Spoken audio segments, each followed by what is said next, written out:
tryna steal swag. Whoa, whoa, whoa, whoa. I got a big bag, I got a big Mac. Gotta take them boys to school cause they skip class. They be tryna move, tryna steal swag.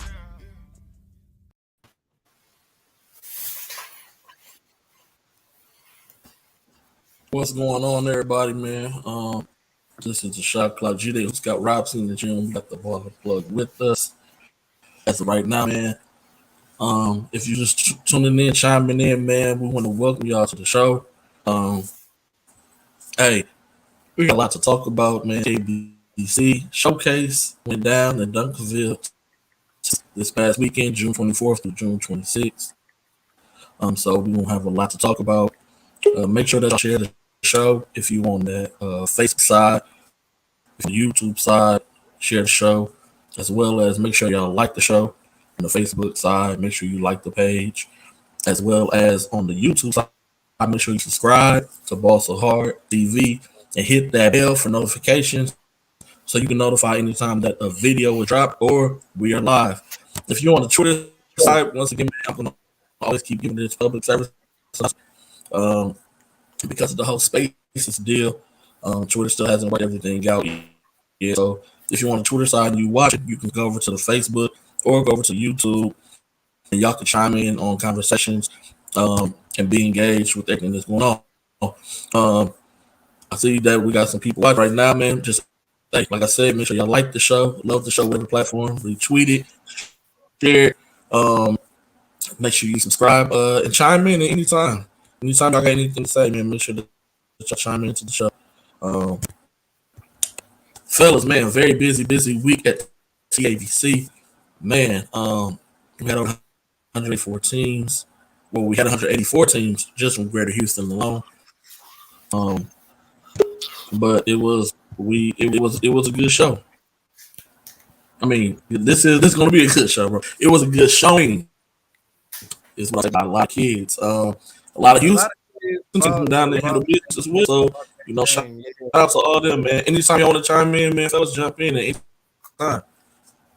A lot of kids did themselves great justice. Like they didn't leave their game at home. They brought it with them to the field house, and that was exciting to see. Like it's gonna be some teams that are gonna be some sleepers with some kids. Like once they finally get them, they'll be okay. But yeah, I really enjoyed what I saw overall as a whole. As a whole, from the college coach turnout to the intensity that the games were, to some people had some problems with the scheduling. I didn't mind. They got it 80% right. We're gonna follow the 80-20 rule, right? And when you're doing something that big, as long as you got 80% right, I'm cool with the 20 that I might disagree with. So, but other than that, I enjoyed what I saw, and I was in the back gyms mostly. And to call the field house the back gym is crazy, but yeah.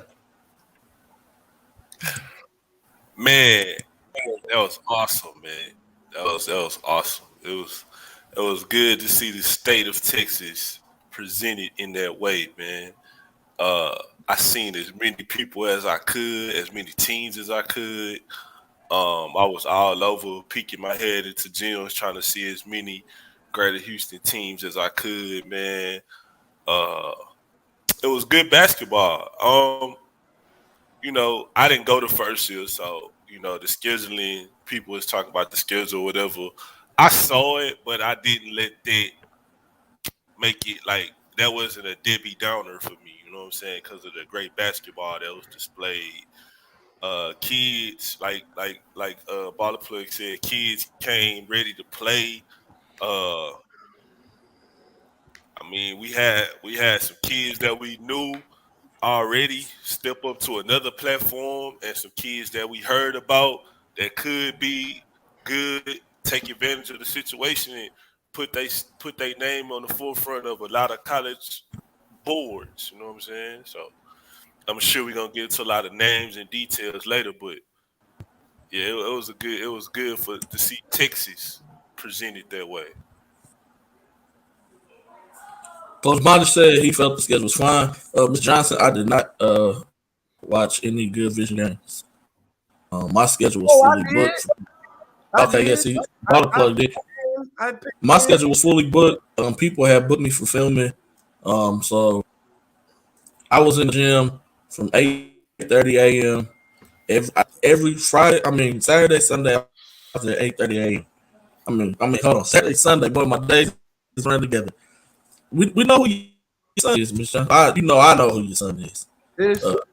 This picture was taken Friday. They was there. They was really there. We was live in fact. Streets. Yeah, we was really in the trenches, man. We was in the real life trenches. Miss Johnson, don't you know who her son is? G-Dot.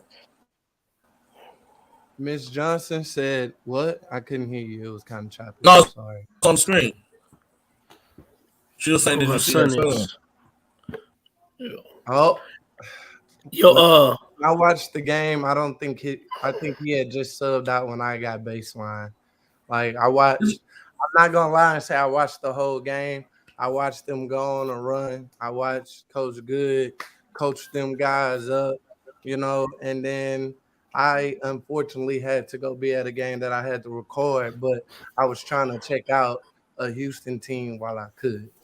So I will definitely I see Good Vision a lot, so I'll definitely be able to see your son. Why are you laughing, Rob? I do see him a lot. No, we laughing at Coach Taji, man. Let the comments, bro. Coach Taji, we pulled up to the Nimbus game, bro. Did you see me? We pulled up to Coach the Taji had the OVO. Coach Taji had the OVO J's on, man. Yeah, we pulled up to the dungeon, bro. That gym is dangerous back there. That gym's the bleachers were scary. I ain't gonna lie. Hey, I held on to the bar to step down on the bleachers, bro. I'm 6'5". That's how far the drop was. Well, y'all was in 6 and 7. 6 and 7. We were 6 to go see Taji, bro. Yeah, 6 is horrible. The bleachers in 6, your life is threatened every time you walk. And exactly, Coach Taji, exactly. We was at Cooley High School where Spike Lee shot the movie. Hey, that's what it felt like. I promise you. You dropped anything fucking on the bleachers. Them bleachers, every time you step, they's rocking. Hey, quiet as kept. Coach Taji got a 9th grade over there that I'm very, very. I know. Hey, hold on, brother. Hold on. You said quiet as kept. We're gonna keep it quiet for a while. Hey, man, I know you got a lot to say. I know you got a lot to say. And I was just gonna say it was a great event. That's all I was gonna say. I was gonna say it was a great event. Guys. Hey, bro, just put your paper down. Like, damn. I'm not interrupting. I'm just. Yeah, you are. You still talking about that damn team you picked? God damn, chill. Anyways, good weekend. Kids got a chance to play. In front of coaches. To me, it was a great event. Just from a standpoint of having so many schools in one central location in Duncanville, where everybody was able to see everybody. Kids got to show themselves who they were against different talent that they may not even play during the season nor even in the playoffs. So that was kind of one of the things I liked about the event, because a lot of teams played against teams they may not even see even in the playoffs, different, 6A, 5A, private school, public school, prep schools, all the above. So to me, it was a great event. Thank you. No, Miss Johnson don't need to be sad. Everything worked itself out. Still young, so just keep trying to keep to the plow, man. I would say before we really get into things, I feel the schedule could have been tweaked a little better. Then I feel that some games that were good scheduled games should have been put in the main facilities, say, instead of at like middle schools and back in the back of the gyms. Everybody should at least got one game in one of those main court areas, just so some kids could have been seen, been a little bit more visible as a college coach. But besides that, it was an event. Man, shout out to TABC once again. Hey, that last comment. Hey, I'm counting their pockets, Coach Taj. You been out how much they No, made? it's not even about the money. Hey, bro, by 9 o'clock, the field house had a designated aroma that was a mixture of heat, sweat, humidity, and must. Like I know what he like. Oh my god, bro. As the day carried on, oh my god, it got worse. Facts. And G-Day, your mic is chopping up though. 50 million? Am I still That ain't. chopping Did up? I carry the zeros Yeah. right? Not 50,000, 50 Okay. million. It may be because I'm trying to do too much at once. I'm trying to export videos. And it's right now it's a media encoder, so I can't close it out. If I do, then I have to start all over. So I'm gonna be quiet as possible today until it's done doing that. Yeah, that was the only thing. That was the only thing that I had like a little issue with. I just wish that you know teams and certain prospects would have been able to be showcased on the main floor. But the schedule wasn't that bad. I'm gonna go ahead and say it one time because I'm me. Game prep. You know, Alejandro Vilas. Multiple high major offers. Should not have been playing at the middle school.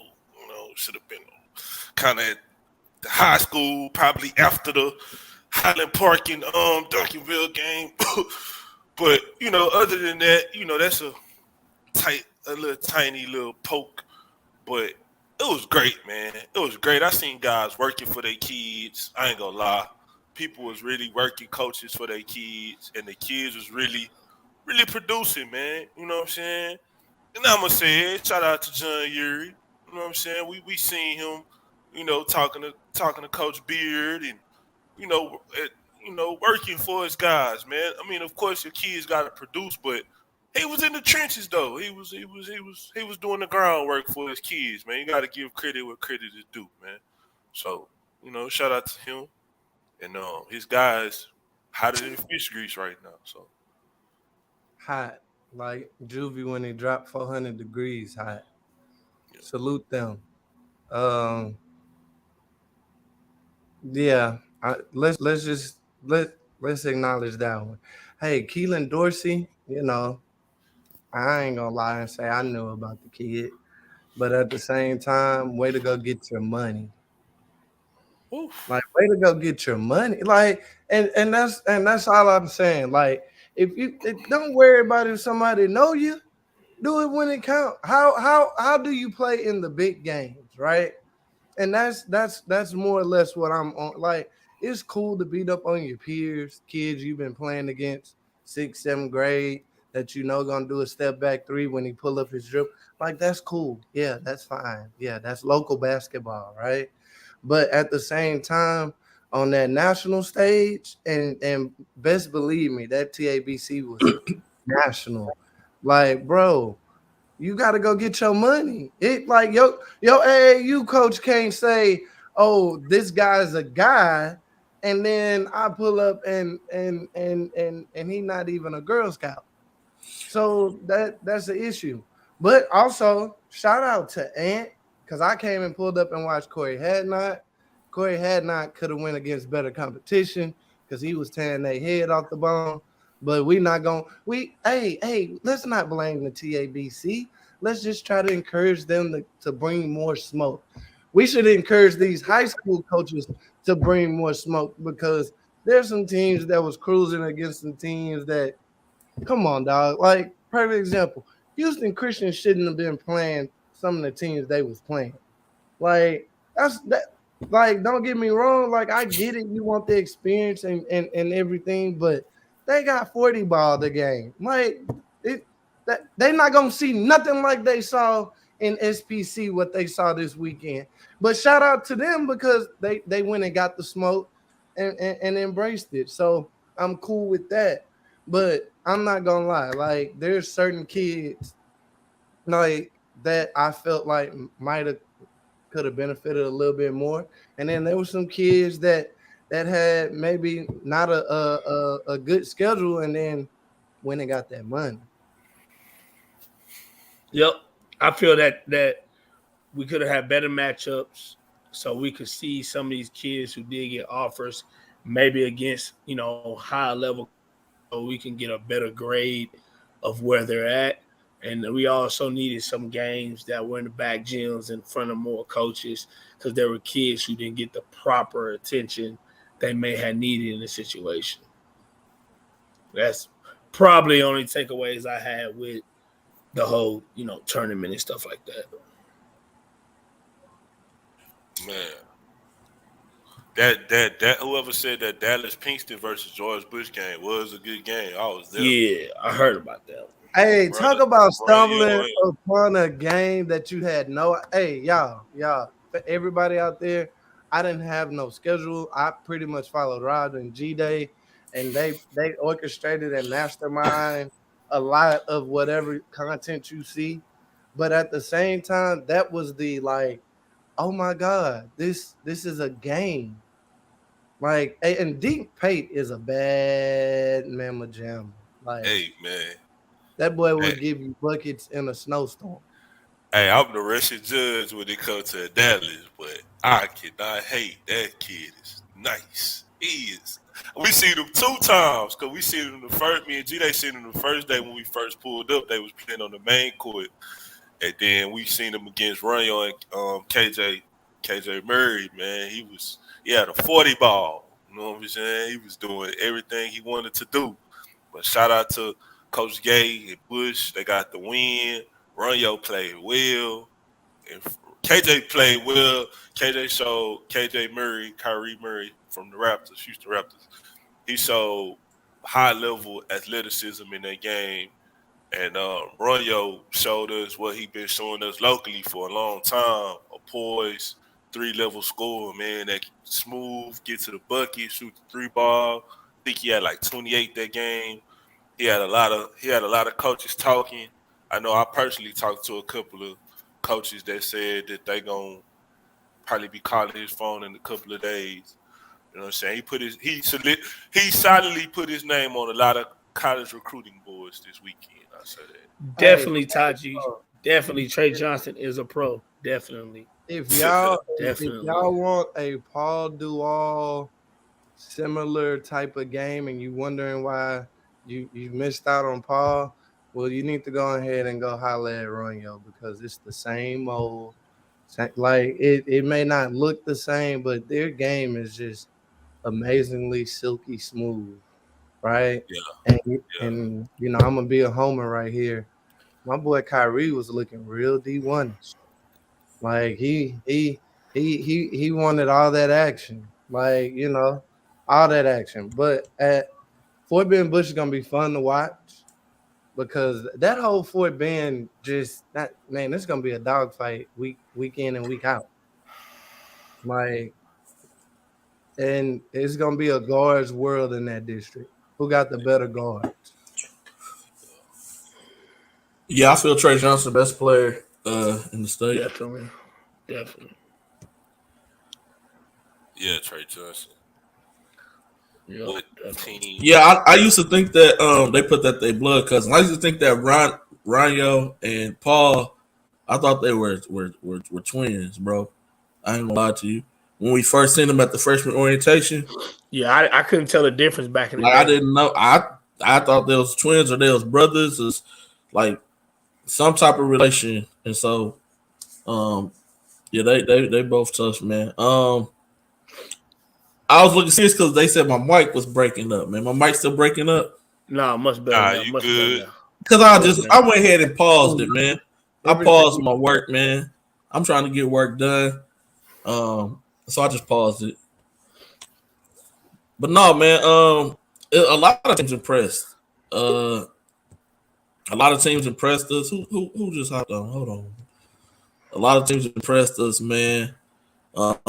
Well, impressed me per se. There you go. A lot of teams, there man. You go, the troublemaker. There you go. D King wasn't there, but he was watching. Definitely. So thank you, Miss Tamika. She sounded good. Everything. Hey, bro. Yeah, Gallup seen a lot of good games. I seen a couple of bad games as well. Good, bad, and ugly for me because I went to games where I normally wouldn't even watch these teams, just because I was just trying to support as many Houston area teams as possible, and just to show them that hey, I'm visible. And so you can't say that I'm not. I've never seen your kid, or I'm misjudging your kid, or why my kid's not on your radar. If I know your kid by name, they on my radar. Just you have to trust the process and the grind that you put in and the work that you put in, and everything will work itself out for you. Case in point, Keelan Dorsey kid, like knew about him, but didn't know that it was like that. Yeah, So you know when it's gonna when be it like when it that. when it maturates itself, hey, you just got to keep grinding, Miss Johnson. Keep grinding. I know who your kids are. I know who they are. Just keep them working. Hey, Coach Everybody Chase. who's ranked right, just because you may not be ranked at this moment, don't mean that you're not going to be ranked by the time you graduate high school. There's a lot of people who aren't even, and we can use the national. We can use national. Skip the local. We'll go national. So a lot of Steph Curry's, all these people, Jimmy Butler's, all these people in the NBA, CJ McCollum's, guys like these guys wasn't ranked. So it ain't got nothing to do with that. Houston don't love nobody or nothing like that. He in Hey, Just Taji, 2025. it's all Taji, opinions at the end of the day, man. Taji, Like, chill how out, man. many, Y'all jumping the gun, man. Y'all, you know what how I'm many saying? 20, how many 2025s that's on a lot of people's radar right now? Anyway? Well. The truth is that sometimes it's hard based off of like to grade. Sometimes when people are injured, you don't get a chance to see them play as much to get them a good grade against people, and that's not their fault. Those kids are growing. I seen them the other day, and they grew again, and I was like, man, like these kids are growing so much and so rapidly fast. So to me, I think it's more about the fact that they just haven't had the chance to play enough in front of the right people to be seen enough in different situations. I think they're still developing. I still think their bodies are still growing. They are playing with the defenders this year, so it's kind of like the first time they play with like a big time high, teams that play like on UAA, so they're getting a chance to play against better talent. I think the 2024, brother was injured with this weekend, so I just think it's about the right time, right situation. But I also think that there are some choices that need to be changed with their school situation as well, which I'll get on that later. But I think that also will help them get a better look and grade as well. Yeah, man. Coach Taji love the Johnsons, man. Definitely. I know. I mean, definitely. I think a lot of schools would. I think a lot of schools would. A lot of schools. Hey, let me say this real quick because I know we're gonna talk about a lot of Houston kids. Hey, man, that boy Gary Norman is a bucket. If you don't know who that is, go look him up. I I just want stayed. y'all to know he playing with 4 future lawyers over there, and he's doing it all. Hey, man, look. He said Garrick. He said Garrick and the Five Horsemen, bro. Hey, Oh look. my god, bro! I stayed and doing it. watched him against. They was playing United. You know what I'm saying? I had that game on my schedule, so that was after Silsby and Carter. So I had already heard him saying that. You know what I'm saying? Some Taji stuff said about what schools. school? He go to He go to Birdville. Birdville. He go to Birdville. He from the DFW area. He from Dallas. Yeah, he from Dallas Fort Worth. Hey, Well, man. I mean, he been killing. Hey, Hey, I see him all the time. But this is my first time seeing him live, though. I must admit, this is my first time seeing him live. So I'm like, no, listen. everybody like he did see that. I'm like, I told him, I say, I want to see you do it against West. He's like, okay, sir, you're gonna see. Just See, wait till Sunday. no. But did you see how you said that? Like he's really a lawyer himself. Because I swear to God, I told Chris at the game when he walked in, I was like, Chris, dog, this dude has like 2 different personalities. He come in, like, hey, and then like he get that ball, it's like, whoop. Hey, I'm like, bro, talking trash in your face. The first play, he threw that mug to the wing, back screen. Lord, caught that mug with 2. He look over at me. I'm sitting baseline. He like, hey, bro, I'm like, hey, America. yeah. Rob is talking to a 5-star guy and don't even know it. Rob is just casually having a conversation with a dude. That's how cool Rob is. That's I'm never gonna be the scout is. that lies and say I knew everybody. Look, I didn't know who the kid was. Another dude, a gentleman from ODY, was like, "Man, this dude finna get 35." So I was like, "Who you? What's your name?" He like, "Oh, I'm Garrett." I'm like, "Oh, you the dude? I'm from Birdville. I'm supposed to see on Sunday." I'm like, "Yeah, my man Wes gonna give you the business." He like, "Yeah, Wes, that's my brother." He's like, "He's gonna put on the show, but watch what I do." He's like, "Just make sure you're there. Just make sure you're there." So I'm like, all right. You know what I'm saying? I'm over there. I'm like, I'm in the cut like, Gary, what's up? I'm here. He like, I'm going to put on the show, coach. I'm going to put on the show. Hey, when I tell you the first 7 minutes of the game, he made David Green stomp his feet like 90 times. David Green said, dadgummit, like, dadgummit, don't reach. If you don't reach, you don't. Hey, David Green, my guy, too. He was mad. Hey, he hit like 4 threes in a row, like, I'm talking about long threes, and he studied looking at me in the corner like I told you. White hype, bro. I'm telling you. That's the great After the game, he hype, like, so coach, what do you think? What do you think? I'm like, hey man, you ain't gotta say nothing else, bro. You put on the show, like, Hey, bro. This boy does. The kid Coach Charlie said put some respect on his kids, man. Oh, hey, I talked to Tazi today for a really long time. He told me how bad. No, we got love for you too, Mr. Johnson. Just keep your heads up. Try to stay positive. Stop looking at all the negative what didn't happen. somebody say he got the card Thomas turtleneck on. Standing here looking out the window. Yeah. Hey, they don't know that. They don't know about that. A little bit. Don't get it twisted. Stop. Hey man, Coach Woods, man, you still stamping that passport, man. Coach Woods still out there stamping the passport. Hey man, how is this man still on vacation, bro? Like, he wasn't there this weekend. No, he had his coaches coaching, bro. And Hightower was hooping too. Yeah, Coach Woods was probably texting him. He was probably watching it. He probably was watching it, texting his coaches. Hey, he would have won that last game. He would have won that. Look, the king like he got that money. Hey, big money, but money longer than our 10, boy. Hey man, we see so many Greater Houston teams lose on buzzer beaters. I see like 7 teams lose. Greater Houston teams. Most of the games we was at, they lost on buzzer beaters. Silsby, Hightower.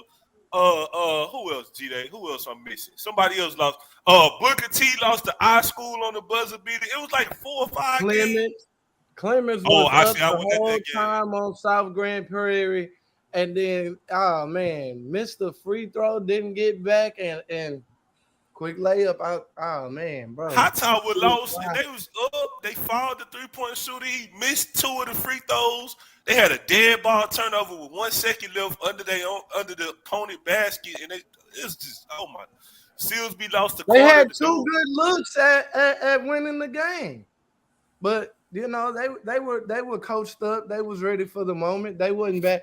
Hey, you know what? Fort Bend Marshall, they got some buckets in too this weekend. I didn't get to see them, but they was out here. Oh wow. They said you was recruiting kids in Puerto Rico, Coach Woods, man. They said Coach Woods got that Willis money. Oh, watch out. Watch out. You see his living room. Look at that living room. Hey. Oh, my God. Well, here she go. Wow. Hey, fix your camera because I can't even see you.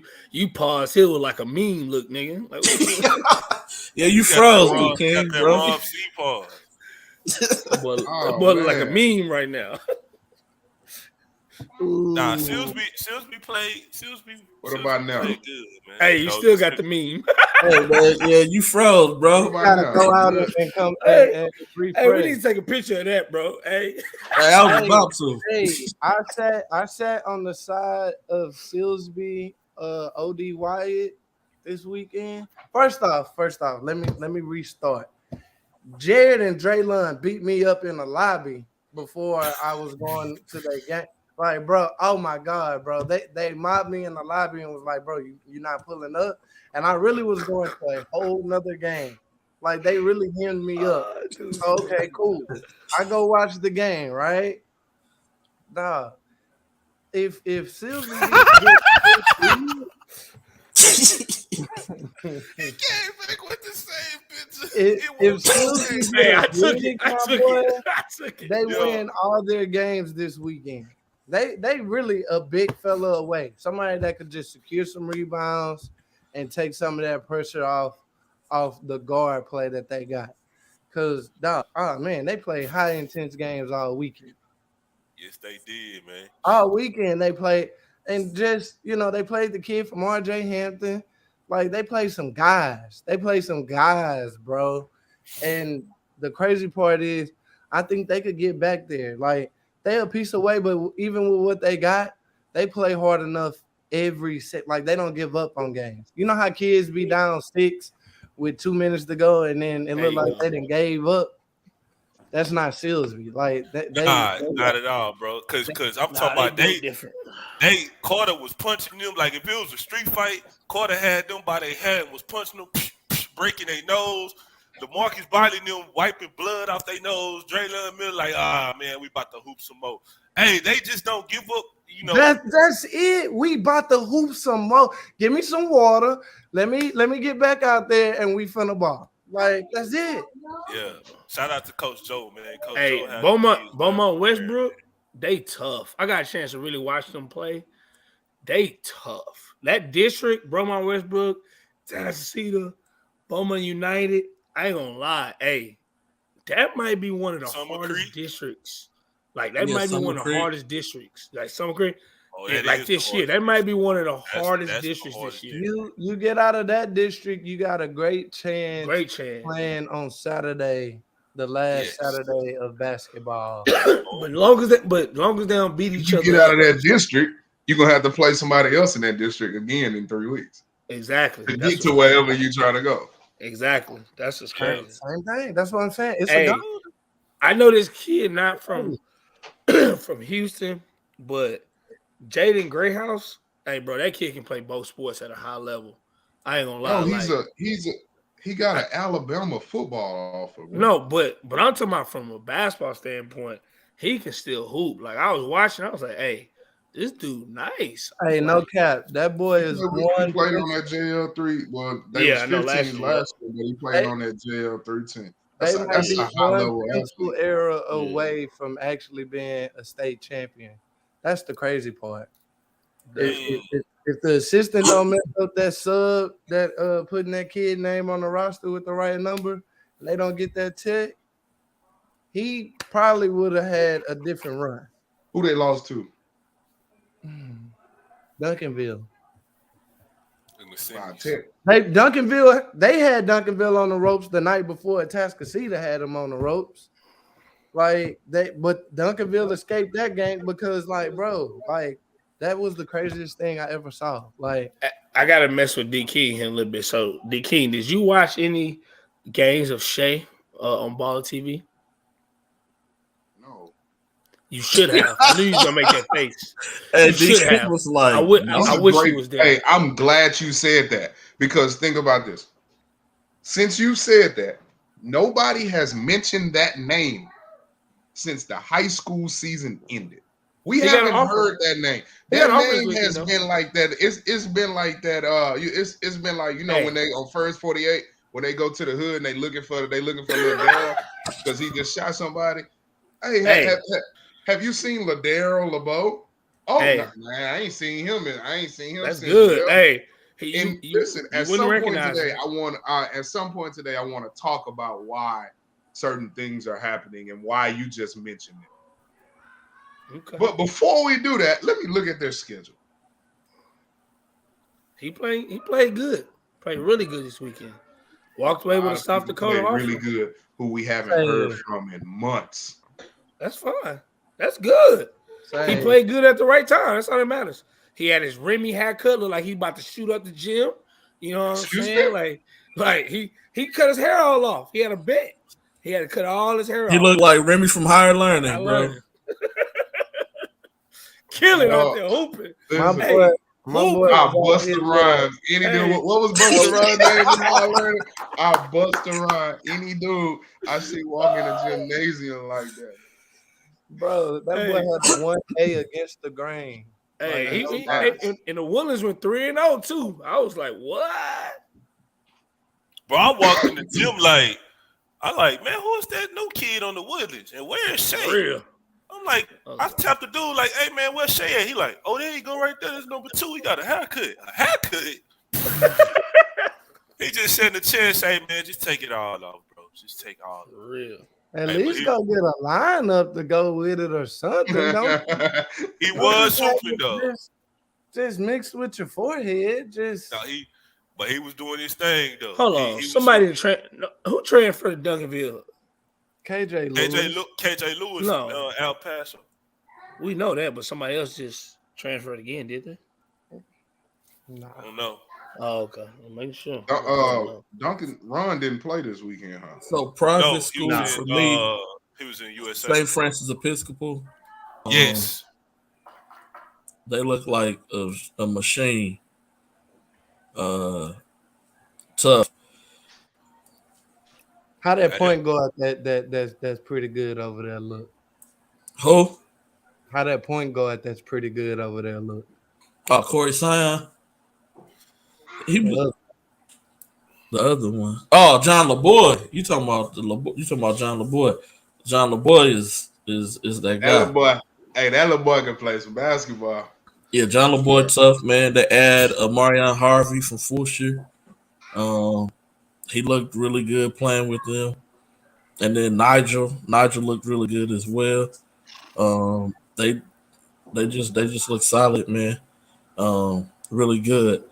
So that for me, that was the private school that impressed me the most. That I got to lay eyes on. Because I didn't. It's not like I watched every single private school play. I seen the Episcopal play a little bit. Seen the SBC wasn't looking too good. Hey, you know what? I was going to say Woodlands Christians play. I saw 3 of them, and let's just say they went. I seen Concordia Lutheran play, and St. Francis Episcopal looked the best out of all of those, man. Hey, yeah, Concordia Lutheran took Austin Westlake down to PSAT was there. They Miss Brown. I didn't get to watch none of their games because we was all looking forward to the PSAT versus. Man, they get something done, man. Prep They game, ain't but that trying to game have didn't that happen. down to the wire. Got Willis over here with all this. They ain't trying to hear that. What you Did they talking get about? something done? Who you talking about? Concordia Lutheran High School. Oh, they won. They went 2-1. 2-1. Thank you. Don't talk about no down to the wire. We ain't doing. Oh, I should have downloaded it. I should have downloaded it, Taji. That's my bad. I should have downloaded it. Put it I on. said that, Will it? I didn't say nothing about Concordia. I didn't hear me say nothing about Concordia. Oh, Man, put Mr. Nelson. Yeah, put Mr. Oh, Nelson. yeah, I'm putting it up there, in the man. comments. He said they ran off. They only played 2 games. Say it with your chest, Mr. O'Beely. They only played 2 games and ran off game prep games. Exactly. Hey, but real talk though, like I don't want no Houston person to make this game and put it on a day where we all can be there. I'm getting the phone call. Like I need that game. I need that game front and center, like for the season opener, or first game for the SWAC. I need it. At the season opener. Either way, I need it. But I need it where the whole city gonna be there though. Like we don't need to have that game on a random Wednesday at Fallbrook. You feel me? Miss Johnson, y'all ain't got to leave H-Town, man. You got Coach Woods at High Tide. Would gladly accept. That boy is 6'5", 20, Coach Taji would gladly accept your 6'7", 6'6" kid in their program. He can come to my new school. There you can go to D King New School. D King, you got an announcement to make, man? Like soon. Okay, you took over for Woods because they said Woods got fired. So you at high time? Oh, Woods ain't going nowhere. We got a Woods ain't lifetime going contract. nowhere. Thank you, man. No need to leave, Miss Johnson, man. Look, but he said you come to Nimitz, they gonna get 45 shots a game, man. Hey, Nimitz running. Oh, Well, he was pressing. He jumped in the press. I was listen. shocked. He talking about some. I gotta play fast for y'all. Hey, They everybody get was up. running. Hey, Todd, y'all, I told you y'all play fast. I'm pulling up to Nimitz this year. I'm Hey, pulling up. 60 points here, 60 points was there. moving like that, bro. Oh, they was Bro, hooping. they was hooping. They missed jumped in the press. What I They like, jumped in one the thing press. I like about Taji is he treats all the kids the same. He don't care if how good you are, how good you not are. And what made it even more refreshing was these parents had no clue who me and Rob was. But hearing the parents talk the praises of Coach Taji, talking about he treats every kid the same. Like you mess up, he pull you out. Because they was trying to tell some kids some parents from Klein Forest, he was like, no, he don't do that Coach Black stuff. Y'all need to bring y'all kids over here. He gonna coach them the right way. Taji, whoever them parents not too much was, on my boy. Taji, whoever them parents was, you need to get them to be your campaign manager, bro, because they love you. They were like, he gonna take your butt out. If you don't do what he say, you gonna sit on that bench. And he gonna forget you over there. He ain't gonna ever remember you over there. That's crazy. Parents love accountability, bro. Like that's crazy because you don't see that. You be like, you'll see, oh man, you took my kid out, and that's why they went on the run. Hey. Not the fact your people wasn't rebounding. But now when he doing it to everybody. He do it to everybody. Yeah. I ain't gonna even say the kid name when we was leaving because Taji told the kid, it seemed like when the lights turn on, your brains just start melting and oozing out your ears. I don't know what's going on with you, son. I was like, he crazy, man. He crazy. But he love his kids, though. He coach them hard, but he love them, though, man. You can tell, like, and I'm not just saying this because he on the show. Like, he genuinely care about those kids, man.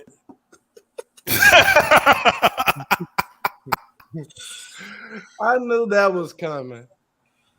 Coming, bro. But yeah, shout out to Coach Taji. He was doing a good job. I went to a Nimitz game last year, but I'll pull up to some more this year. Hey, are they in the preseason jam?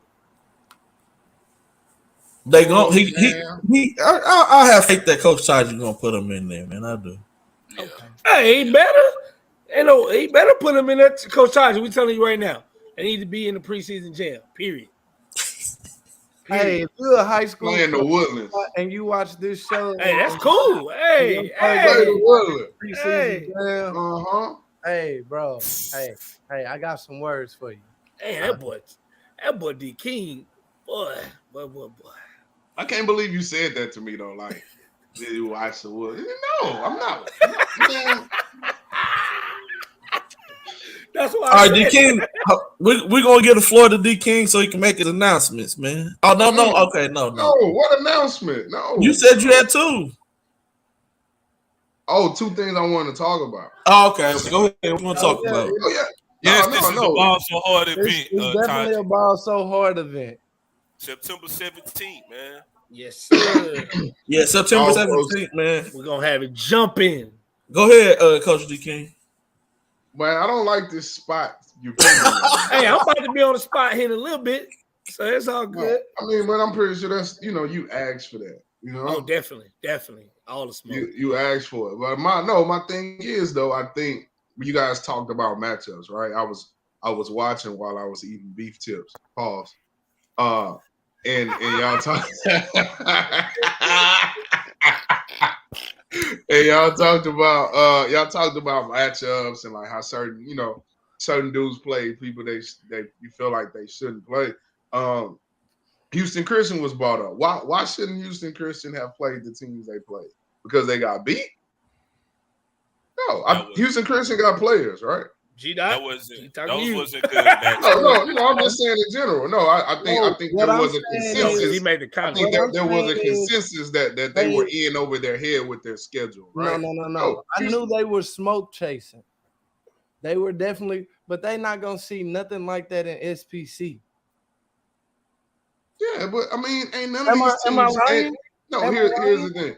None of these teams are going to see other good matchups in their district. Who's the best team Booker T gonna play this year? Yates in their district. Who the best team Silsby gonna play in district? You know what I'm saying? Like we talking about you know what I'm saying? Like, look, Nim is about to run through their district. So what you know, like what are we saying? That doesn't mean anything. What I'm saying is if you got players, how they gonna run through the district? Oh, Nimitz? Nimitz gonna run through the district? No, I didn't think you said Nimitz. Yes. I thought we was talking about Episcopal still. No, we talking about all. I can't wait till we do district picks, man. But I'm saying that. Oh, okay. Westfield, okay. I'm saying that to say that those guys supposed to have players, right? You guys told me a few months ago that CJ Barnes was a player. Who? Whoa! Who is you? Oh, I don't want to talk bad about. Listen. Gary. Who said that? We was told CJ Barnes was good. Who said he was good? I'm saying he was a. Who said that? Hey. Who said that? Everybody was high on CJ. That doesn't even. We were high, but that's not even here or there, right? It's not an individual thing. No, this is not an individual. This is what I'm saying. Some people took it. Hold on, I thought this was my spot. I thought this was my. Give me like 30 seconds, 45 seconds. All right, give me 90 seconds. I'm saying that to say if mostly teams in Houston have a guy or have multiple guys. Some guys took advantage of their opportunity. Dorsey, for example, right? Allegedly Shea, right? Some guys did not. And if you don't, then you get smoked. But it has nothing to do with the teams that they played because many of those teams that they played took L's too. You know what I'm saying? Now, at the same time, on the reverse end, some of these dudes ain't played nobody worth mentioning. No teams worth mentioning. Some dudes, I looked at some schedules because I was at home. Some dudes played some teams that didn't win double-digit games last year. And they had really amazing games. Multiple people, not just one or two, like multiple people did. So I say that to say my question to you guys was, were some of these performances, well, I don't want to say reaches, but were what's the phrase I'm looking for? I thought about this for a while, but I might agree with this dude because were a lot of these performances, guys, over hey, what am I trying to say? Right? Hold on, Woods got your back. Woods got your back. Bro. Over magnified, or did they get drunk off of watered down drinks? No, well, look, Woods came through in the clutch. I'm gonna say this, D King. I'm gonna agree with you on the point of this, and it's nothing against. I'm gonna use this example because me and G they talked about this, and I want people to understand. I'm not hating. You know, he pulled out 3 offers this weekend, and maybe even 4. I think they all came this weekend, and we talked about the kid from Ike. Like people are saying he is good. All right, no, that kid can play. No, okay, but what I'm saying is, if you didn't see the game, or if you didn't know, and you just went and looked at his matchups, you would be like, "Who the hell is those three?" Damn, Michael Jordan go to Eisenhower? Like, you know what I'm saying? Like you don't know who he played. Like some of the schools you never heard of. Mm-mm. You never heard of, so you don't know. For instance, now I'm glad you said that because the Woodlands High School played Somerset. I used to have a big crush on Suzanne Summers. What's the other 2 teams? They also played Georgetown High School. Okay. They make wine out there. Okay. Then they played Dallas Kimball after Dallas Kimball's not Dallas. Dallas Kimball and Lancaster aren't as aren't No, the same They still as got they T.J. have been. Brown and DeCann and Wickware. Like they wasn't no bums exactly. Oh yeah, T.J. Brown is. He drip like TJ was And the one thing I'm gonna say, D King, and I'm not saying this because it's Shay. I'm saying I actually watched all the games. We all did. We actually watched the games. Like it wasn't someone calling us and saying I watched all three. And it's all right. So look, so here's what I say. I say this to say, I've seen a lot of these dudes this summer, guys that we just named, other guys that we haven't talked about, play against competition and it not look the same. So my question was, and the reason I was saying that is, should a college coach and are college coaches jumping the gun? Or should a college coach take more from this weekend than they do from a weekend on, let's say, a circuit event? Or, you know what I'm saying? Like, should a coach take more away from this weekend or weekends when they play against competition? Ooh, wait. I ain't gonna lie to you. I ain't gonna lie to you. Because I'm telling you, like, I got one for you. This the difference. This is how different the game is. We all know Keelan Dorsey got a master recruiter behind him. He got a machine behind him, which is John Urie. Am I wrong? No. But this is how I look at this, though. Look, this is how I look at this. As a basketball player, I've never scored 40 points. Ever. It doesn't matter if I've played against Lil Debbie's. But since you score 40 points, if you athletic and you play 4A, he played 4A. Bro, but this is what I'm saying. Yo, everybody can't score 40. You can put some dudes in the gym by themselves, and you can put time on this clock and tell them to score 40 points, and they can. But I don't want to take away from that kid, right? But it's like 6 dudes right now that I seen play tougher matchups than that I know if they play for Eisenhower right now can get 40 against the teams he played. Corey, Tyshawn. So like you could drop like 5 or 6 dudes. Jacob Hudson Jacob Hudson had like a 30-something. Like you could drop like 5 or 6 guards on that team that could get 40 against. So let me ask you this. So this is what I'm saying, because you can't. To me, you can't take away 40. We can say what anybody could do. He scored 100-some points in 3 days. No. That's what I'm saying. Like, yo, that's impressive in itself. So that's why my question was, should a college coach put more into this than they should? You know what I'm saying? They need to put more emphasis in. They need to put more emphasis in recruiting. Period. The biggest reason why I say that is this, and me and G talked about this earlier. The issue that happens sometimes is that you have assistant coaches that go out and look at these kids. And they may see the kid one weekend. And let's say he goes out. Why are you shaking your head? Because of that last comment. I'm not. Willis. Oh, okay. Okay, hold on. I didn't even see that comment. But and I think they need to do more research, because you need to see kids in multiple different settings to really grade what they like, where their talent really levels at. Because the way I was always, every time everybody tell me, is potential is first instead of production when it comes down to evaluating. Most people look at potential, because production, if you're a kid who play at Stafford and you average 40 points, you was MVP of the district, this and that, but then you're a kid that go to a 6A and you made an average 15, he may be better than that kid who averaged 40. And I mean, even, people talked about Kenneth Lewis. He struggled early in the year during the AAU season. And people was like, oh, he had 40, 50 at Booker T. And like you said earlier, who are they going to play?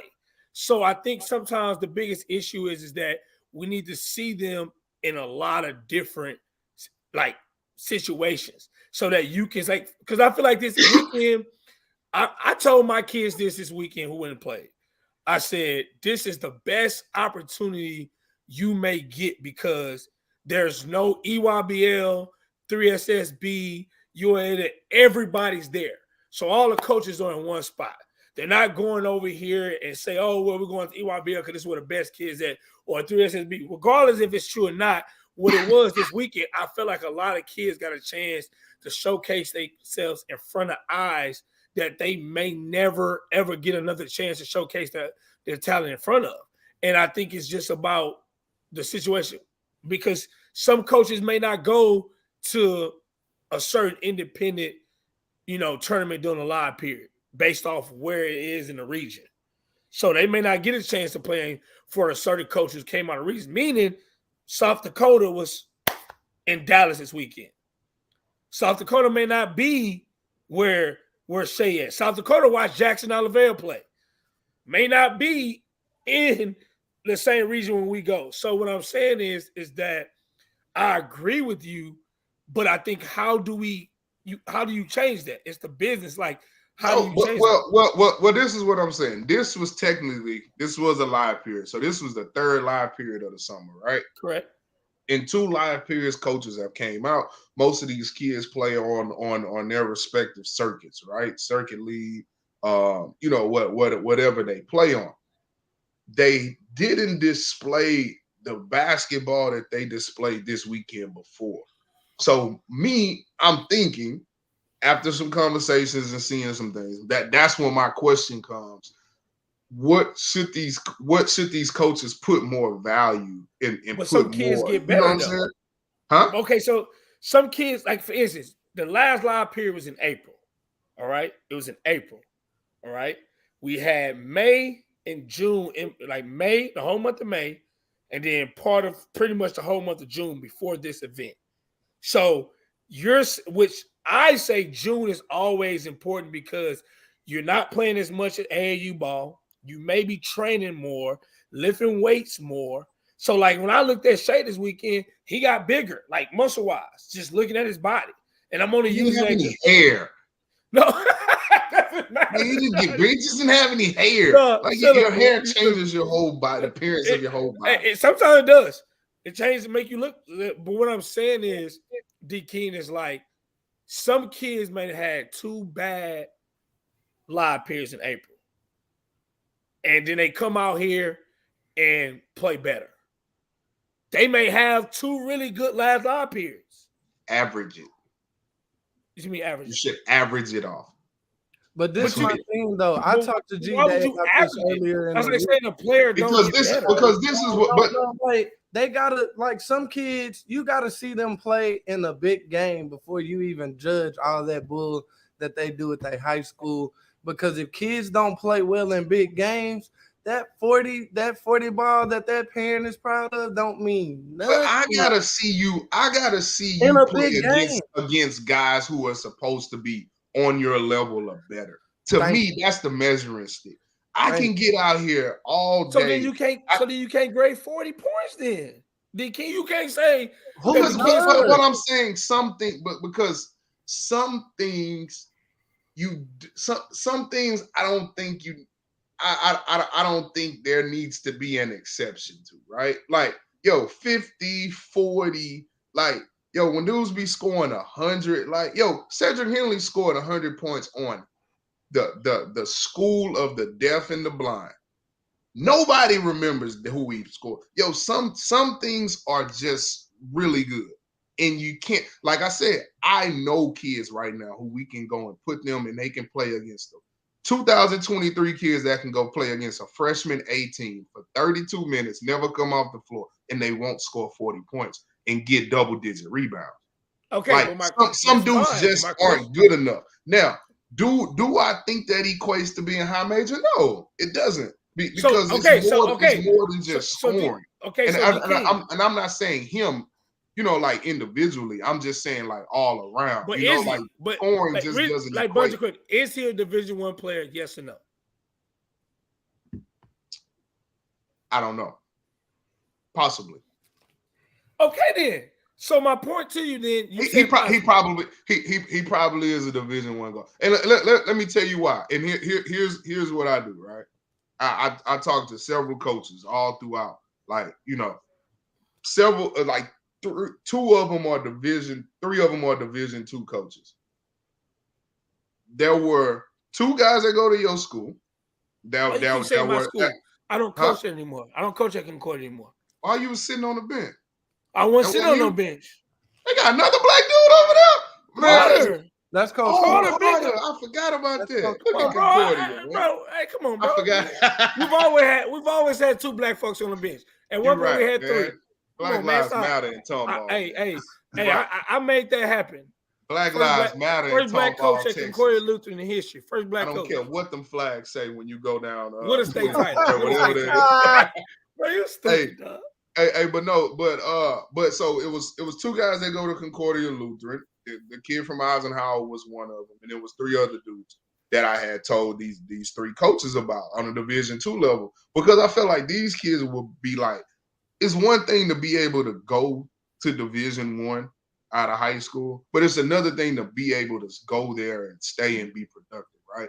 We've seen kids last year who they waited, got their D1 offer, they committed to it, and now they had their video, put all that nice stuff out, right?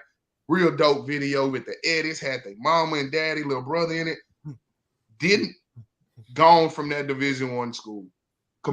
Is going to a Division II school in a state, and nobody heard about it. There was no commitment, there was no tweet, there was nothing. He's going to be better at that Division II school than he was at that Division I school, right? And he could really, really score that basketball. So I think several kids personally will be better at Division II than they will be at Division I. Agreed. But that's my point. But that's my point, is that what G-Dot just said is that the fact that Dorsey, and I'm not saying he's not a Division I player, but the fact that he had those games, Yuri was blasting it, making sure everybody's seeing it, make sure that's illegal, by the way, what he's doing. What he was doing. He can't be talking to coach. You're not supposed to be talking to coach. That's a goddamn HIPAA violation. What are we doing, Rob? But what I'm saying is that D-King, you're right, but we know that's gonna continue to happen. There's guys who've gotten offers on the circuit because a coach seeing them play really, really good one weekend, and no other weekend they play good. They got their offer that weekend because they play really, really good in front of the right coach. And against who though? I'm telling you. Hold on. I got. So let's be real here, and I know everybody finna be like, oh man, isn't it? I'm just gonna be real here, and let's okay. So Xavier Willer, when he played his last summer on the circuit, he had 1 Division I offer. No, he committed as a sophomore. No. So he committed where as a sophomore? Texas A&M. Okay. So when that happened, that was the only offer he had at the time that year when he got offered. The first one. Yes, D-King. Go ahead. My bad. Keep moving. You should have used another person. No. What I'm trying to say is that now maybe I'm wrong, but maybe the information came to me was wrong. But there was, when he got the offer, there was a 3rd assistant, a 2nd assistant who watched him play when he got that offer. Who offered him that, and it was a game he had like a 30 ball. He had hooped, and he got offered. So what I'm saying is, against Ajari Sonny, thank you. You was there. Okay, so again, and then, but wait. No, that was he had a 30 ball after he had 25 against Tyrese Maxey, Davion Harmon, Chris Harris.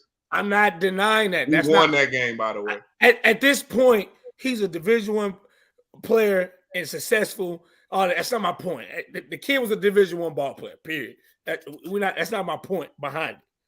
My point behind it is that a kid can have a good weekend at the right time in front of the right people and can get an offer. And we will say he's not a Division I ball player, or he hasn't done it at a high level multiple times, whatever. But what I'm saying is, just with the kid Dorsey, he had a great weekend. We won't know your statement is true and still he gets to a Division I school and say he doesn't be productive and goes to, we won't know that because sometimes we find out a whole lot sooner. No, I think because think about this, bro. Everything is about to change, and there's like kids. A lot of kids want. And let me reiterate. I think the kid can freaking play. I thought he can play. I thought he can play since I seen him play in the Katy tournament at Bay Creek. I thought he can freaking play. Glasses, foggy, all kind of shit. He can play, right? But now kids want all the tweets and the offers and God blessed and all this blessed to receive. Now everything is like, now it's up here, right? So now everybody is going to be at your neck. You're going to be targeted. Now you're going to be watched. Now you're going to be put in all these matchups against now he got to play Corey Hadnot, who hasn't got one offer as high as he got in one weekend, and Corey Hadnot has consistently been good. So now he got to play against him. And Corey Hadnot has played against everybody this year. Right? You said it, I didn't. So, and we smacked him upside the head, bang. But he done played against everybody. He had 20-some points. He had 20-some points that game. But I'm saying that to say, and this is to Hadnot's defense. Why isn't he being recruited at a level, at a higher level while being consistent than other guys are? Probably same build, same height. You know what I'm saying? So that's why. Because that's why my position. So what somebody told me, what was related to me is that his position hasn't been defined yet. They don't know. And that's why he's a shooting guard. But some people say he's a tweener. They say they don't know if he's a point guard, a shooting guard, combo. Like they say he's a tweener. Like that's what was delivered to me today is that college coaches say his position is undefined. Oh, they definitely. That's why I said that. Everybody shoot. He's a hooper. Put him off. At the end of the day, he makes winning plays. He can help you. I didn't say he wasn't a Division I player. My point is that the biggest thing is that what I feel like is college coaches need to do their homework better. And to my point with the offers, Hey, Willis, that's crazy. They said they don't know what position Corey is. Ain't basketball fucking positionless? I said the same thing. Hey, I said the same thing. Am I tripping? He can guard. I said the same thing too, but that's what they said. That's what they said on Sunday. They said, "Oh, we like Corey," and I'm like, "Okay," and it was like, "But he ain't got no what position is he?" That just mean they don't think he's good enough. That's all it is. That's political coaching talk for I don't think he's good enough to play. Because guess what? If a kid is good enough and you think he's good enough to play at your school, you'll find a damn role for him. But D King, but that's the problem because he is good enough. He's already proven it many multiple times against the best. Against the best. Like not against. Hey, and what's the definition of your best? Chris Johnson. He got an offer from that game, though. He got an offer from that game. Yeah, he got a game. That's a good. Yo, that's a very good point, Taiji. I guess you got multiple positional size for multiple positions makes you positionless. Dang, we should put that in a tweet. Tweet that and CC me on it. You stupid. That's good stuff, man. So we got. But the problem is that if we're gonna say that, then there's a lot of kids who are in that position that are getting offers. But well, let's think about this, right? Let's just since we're on because isn't it about helping you? Like when you get, like you said, it's about helping you win. It's about helping you win. Because at the end of the day, there's a lot of stuff that comes in the situation of if you play for a certain team for like pro skills and you getting offers based off of who you play for AAU, because at your school, you look like a different player. I So don't at that know. point, That boy Carson Templin, the blonde head kid. I'm not That talking about boy him. is a beast on the I'm not, EYP. but I'm not. I'm That not boy putting was names on this anything. weekend. I'm just Which- stating facts. Which kid? That's the one that had the 40 on the Episcopal this weekend. Who? Oh, I ain't want to say it, see, D. y'all, No. He had the 40 ball. Like, So- Yo, he was tip dunking that thing and yelling. Ah! say, man. Hey. Hey, the Episcopal offense, they was just out there with nothing. No, they just got in the event last 2 weeks. I think it was last week or whatever. Like, you so know, I get it. It's like like they I just wanted them SEC dudes just got wanted to better play. this weekend. They got better because look, Houston Christian had just lost Hilton. I'm pretty sure the games would have been a lot different if Hilton isn't gone and he's still with them. Like, it's hard. Like, it's hard to get kids that don't play in the summer and you like, hey guys, yeah, we're in the event in Dallas. We know y'all are just here for JV practice, but we're gonna take y'all up the road and see what y'all got. Shoot, them dudes don't even practice, man. But no, you know what though? I think after Taji said that's I think that's a different. I think size is definitely a different, you know, for that. Because Okay, so let me ask you a question. CJ McCullough, what position is he? CJ McCullough was a point guard in college. I think he's like 6'3" though, 6'4".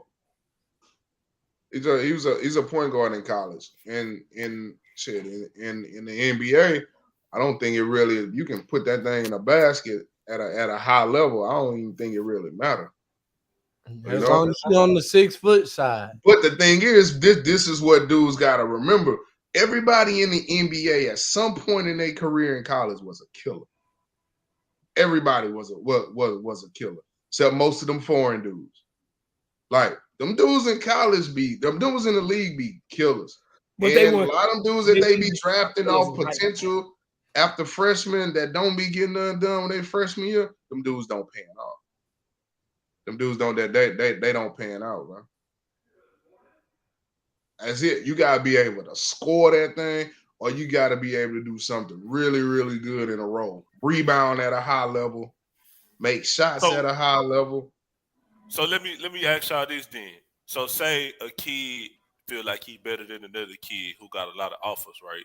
And so they get matched up in Sloan event or Hicks event or something, and said kid who feel like they better don't get the better of that matchup.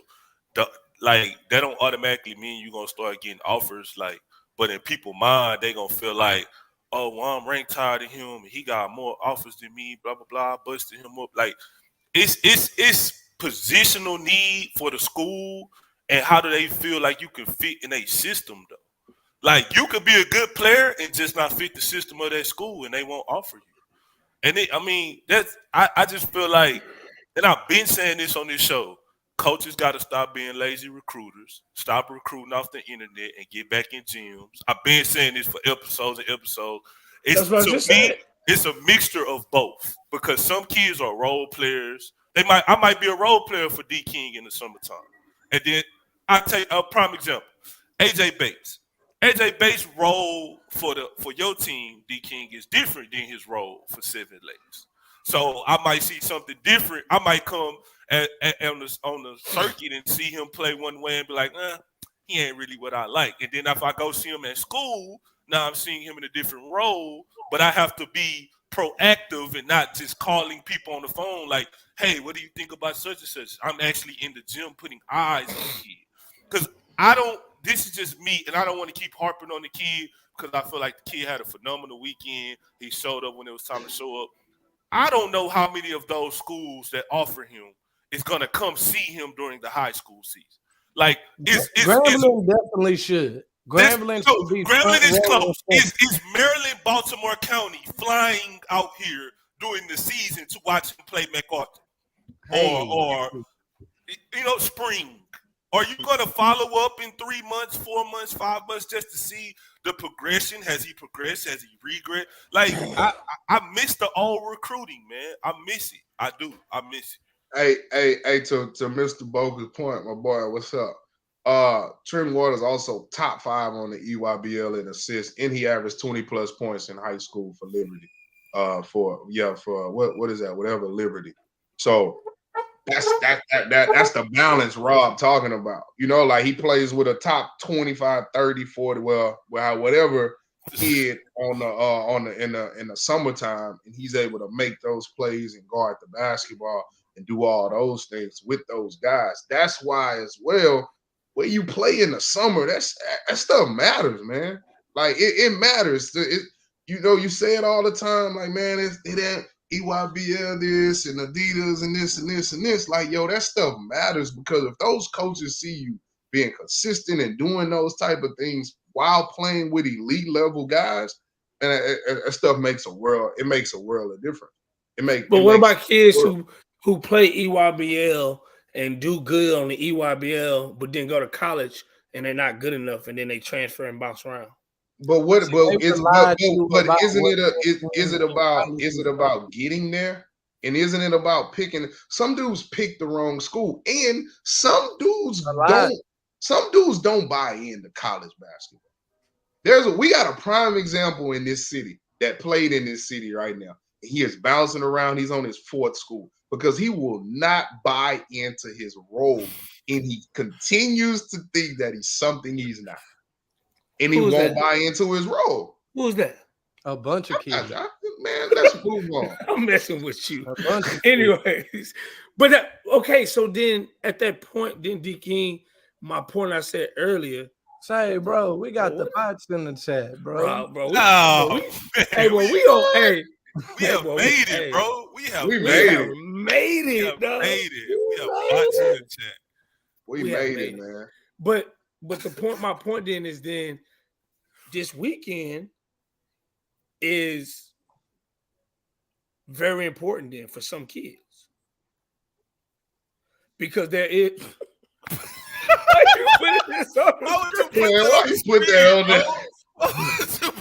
Come on, dog. Like, we made it, bro. We for the say people. I think GDB playing bots. we for the people, bro. Gita, you know you the host, so they going out based off your search history on your Google.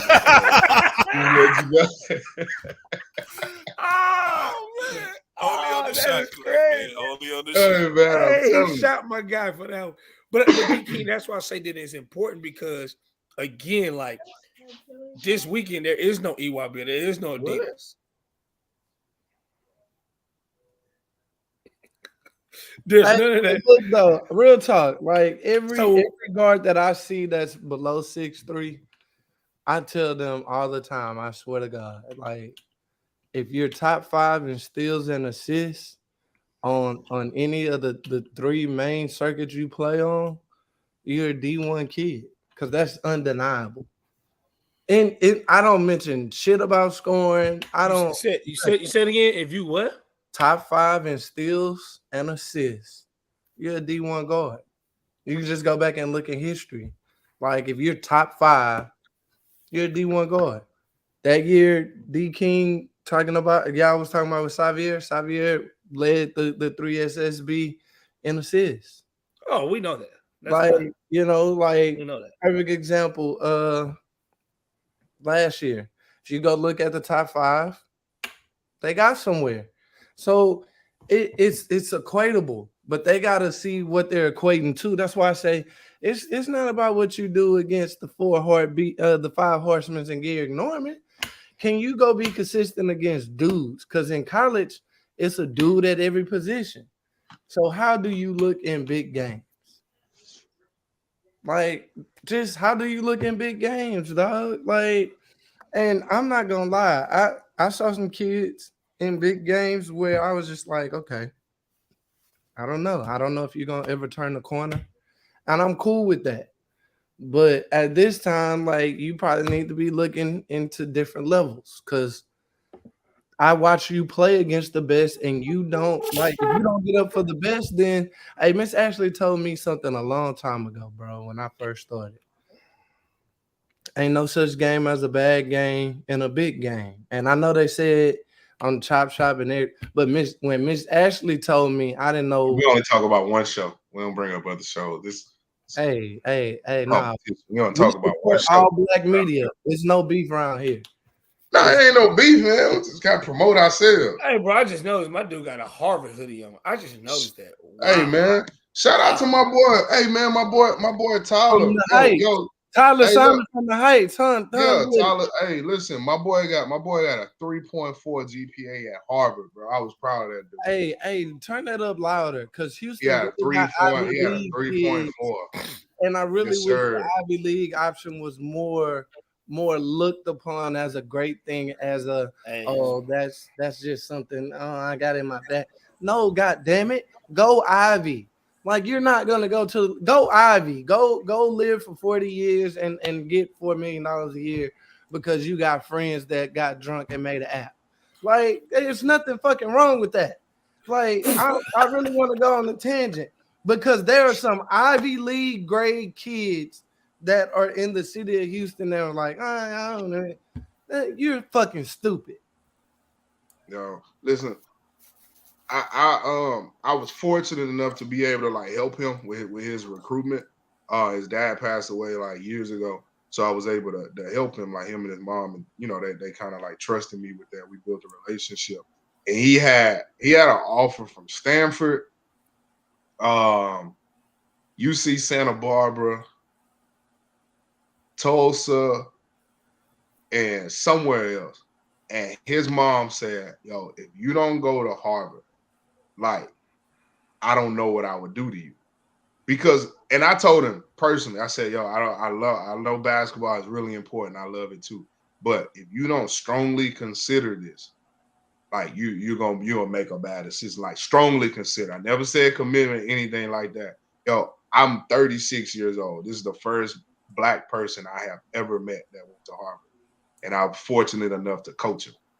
The first Black person I've ever met in my 36 years of living, and I've met a lot of people through basketball and everything else. It's the first one I've ever met that went to Harvard. So like that stuff is important, man. You know, we talk about basketball and we love it, but this dude might be able to change his family's, you know, like the oh no, he will. Not no Mike. He will.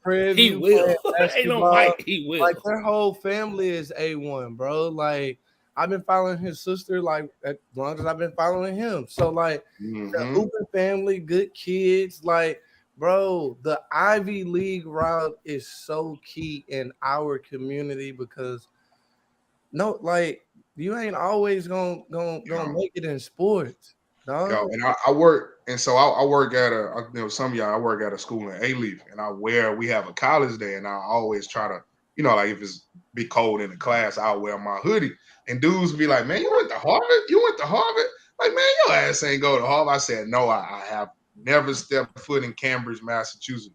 But I personally know a Black kid that goes to Harvard right now." So that's why, man, stop it, man. What was this terrible, man? Come on, man. Damn. Yeah, some of us work while you just vacation, Mr. Coach Wood. All right, Ant, you have want to talk about something, man? We kind of tapped into it a little bit, which I kind of talk about that. Which I brought it up was about just kind of like coaches.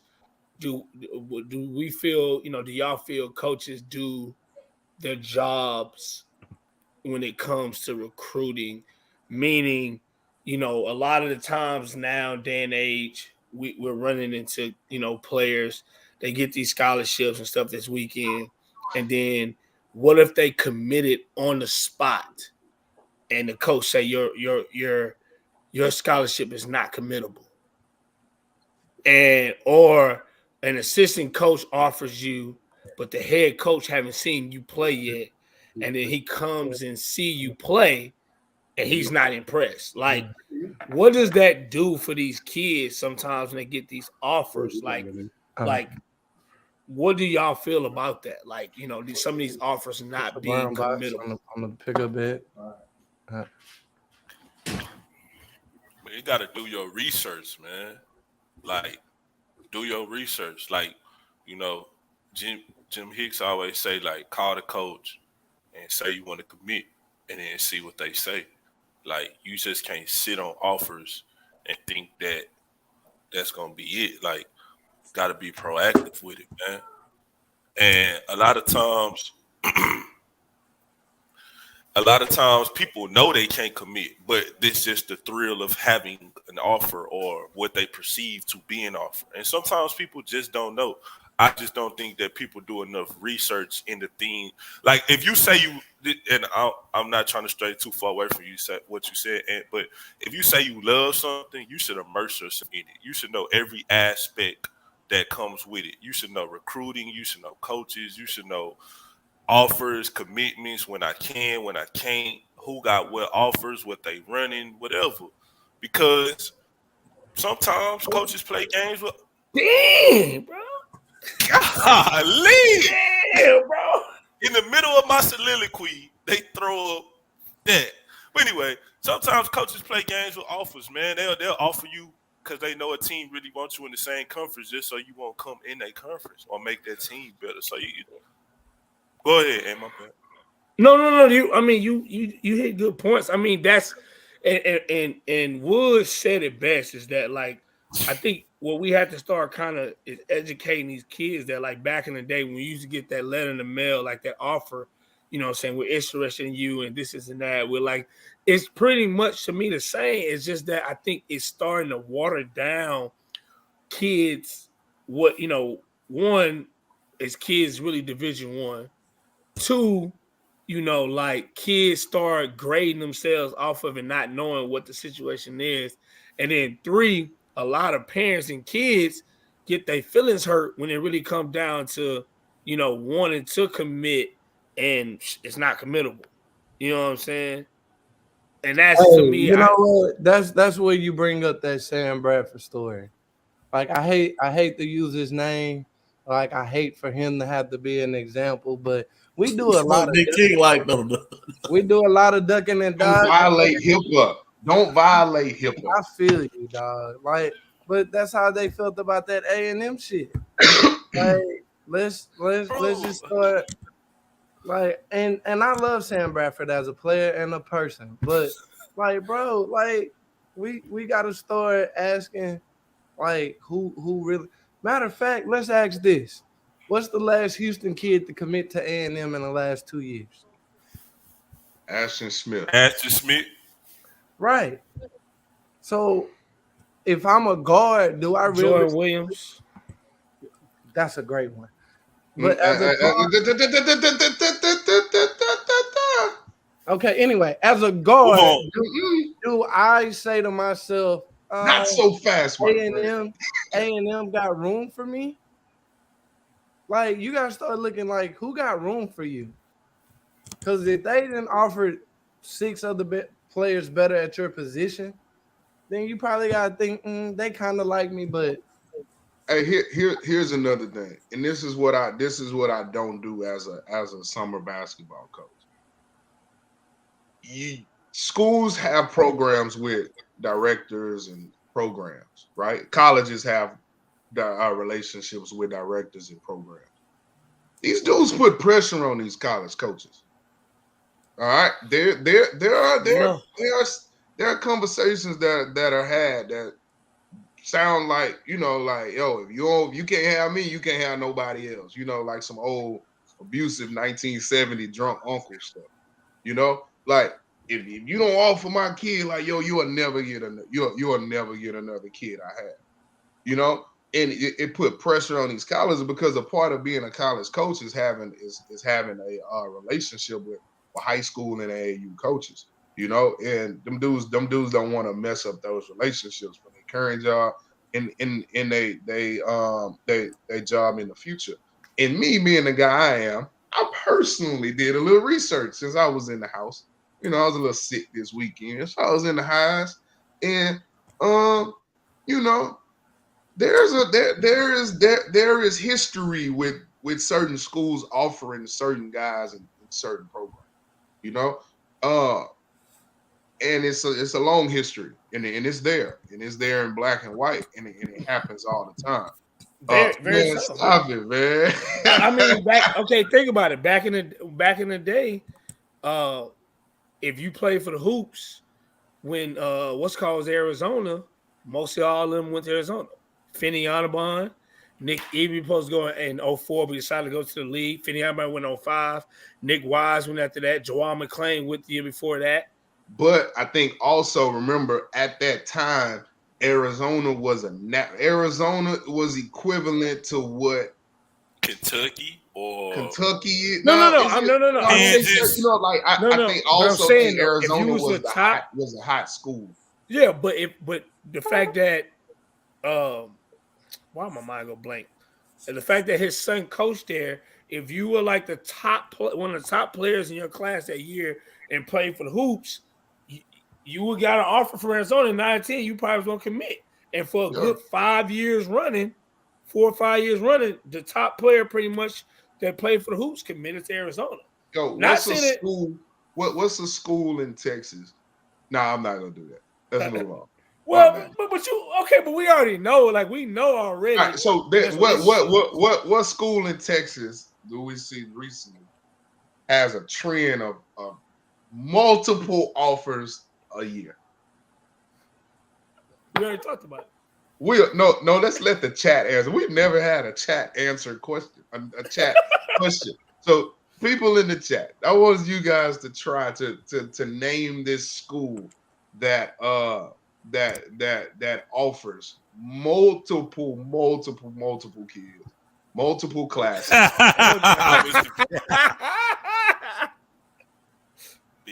Bingo, bango, bingo. Both of them. Every single year, it never fails. It never fails. And it's cool. And then honestly, those kids never go there. Mr. Bunker said, I got an offer from TCU this weekend. Shit, you about 6'6", 215 anyway. Shit, they need to take you. But don't you think that's a problem though? No, because some of them hold on to them offers like they the big joker in the spades hand. But that's a problem. But honestly, this is what they do, and sometimes they have to do it. Think about it. Baylor was LJ Crier's first offer. LJ Crier goes to Baylor because them people like offered him and they recruited him for 4 years. But what LJ Crier also did was get better and better and better and better, right? So you have to you have to offer kids early because you kind of want to be their first, right? You want to be the first. I got a better one for you, D King.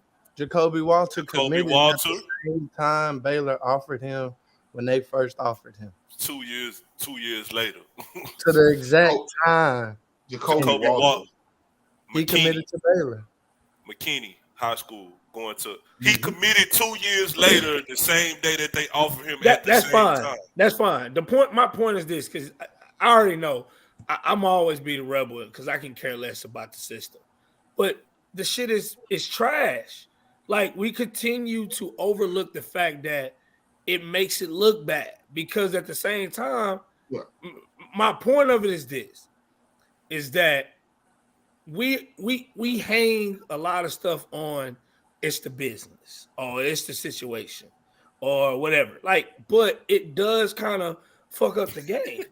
Like, but you know what I also think we do? It does that, but also we also have to do a better job of not putting so much into offers. But I agree. Because here's the thing: an offer, like Wood said, is equivalent to when we used to get a letter in the mail. You know, like it doesn't mean, it doesn't mean. Hey, that's the big one right there, anything, right? Yeah, some schools have to. How often do you see North Carolina do in Kentucky offering freshmen?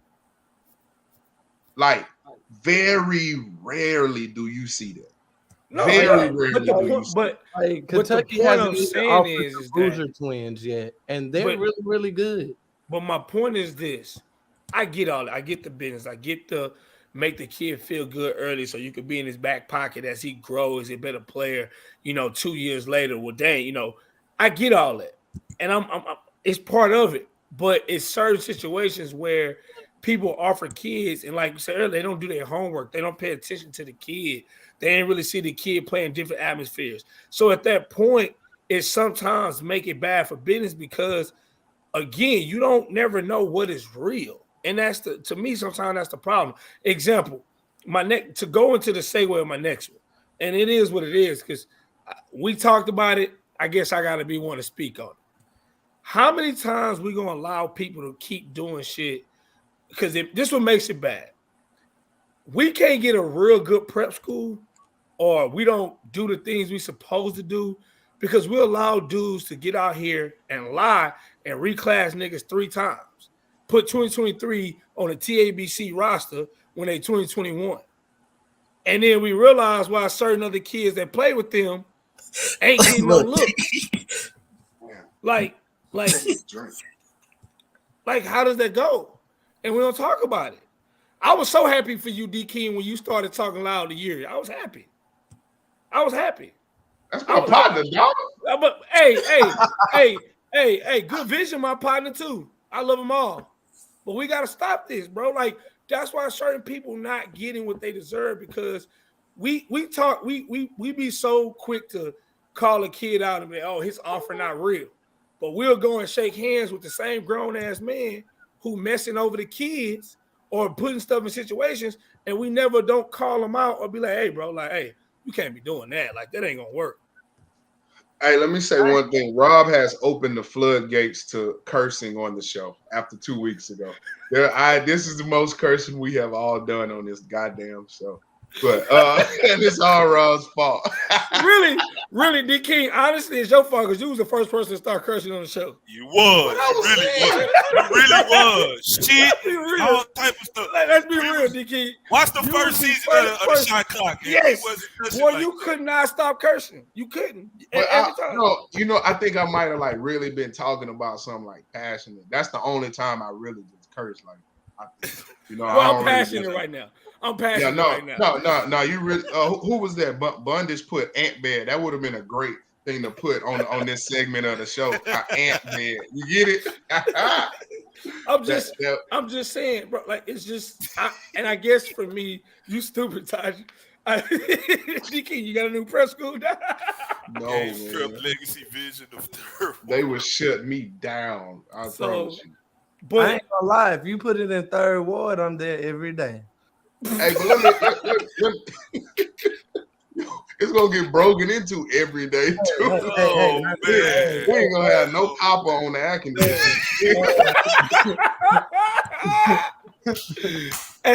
Hey, hold on. DK, you went down there this weekend. Boy, Duncanville at a certain point, boy, it was hot, musty, sweaty, funky. We was like, hey, bro, come on, bro. Hey, this ain't it. It smelled like a zoo at 9 o'clock. What? It was that bad. It was bad. It was it was a stench in the air, like it was just too many people. It was just too many. When you walked in the gym, it was a whole layer of tension because kids wasn't getting the ball. Exactly. It was a layer of I'm tired, and then it was the overall everybody funky layer. Like, and it's still kids out here who do not understand hygiene. They don't put deodorant on. They don't they ain't washing themselves. How you come to the gym and you funky at 8:30 in the morning, bro? Like, you ain't waking up. Go ahead and say what you gonna say, D King. Go ahead and say what you gonna say. No, man. I just kind of think this whole Houston is forcing this whole prep deal. I think it's a force. I think we're doing too much. I really do. I think there's I think we are making we causing too much traffic on the airways, bro. Hey, hold on. Leave that up, G-Day. Hold on. Let me get the calculator out. Oh, Walter Yates trying to camp because he was upstairs in the little glass talking about, so where was y'all sitting? I ain't get that funky vibe. Exactly. Okay, Coach Yates. Talk that Hey, talk. before we get to the admission fee, it's 72 bands. Hey man, don't So do what my man. y'all think? First of all, man, the TABC Hey, is a hey, benefit show, man. yes, they are. It is Rick, nothing wrong. shout out to my guy Rick Shirley, man. That's my guy. Hey, so they probably had to pay the refs what 30, 45 bands of that 72, and No, then it was probably a referee camp, so it was that they ref. man, D King. I found out what those were, and I said those. Hey, boy, that's a oh boy. Hey, y'all It gonna sounds see me about white. recording referee camps from now on out here. The baller plug referee files. They get lit over there. But dog, I ain't mad at it. I just wish the girls could get something like that, but that's a different conversation for a different day. Miss Brown, all my events, I know some Creek never played in it yet, but mine is always $10. It's easy to be $10 when you get everything for free when you got power, like And I don't even get stuff for free. like see, that's what I'm saying. Like You a GD, you holding boys hostage. Ain't everybody getting this stuff for free. No, Hey, seriously. all G I'm they gotta do is put that black That's it. plate. Hey, ready, baby. Hey, That's hey. it. He holding boys over the balcony like Suge Knight. Exactly. Hey, New Jack City, nigga. New Jack City. Hey. Ducky Thompson. Ain't no No, weekend but pass. I just had, like I said, man, it's just certain stuff I, wanted to just kind of ask because it'd be interesting to me. Nah, that's hey Taji, we over 100 racks. 100 racks for the weekend. Hey man.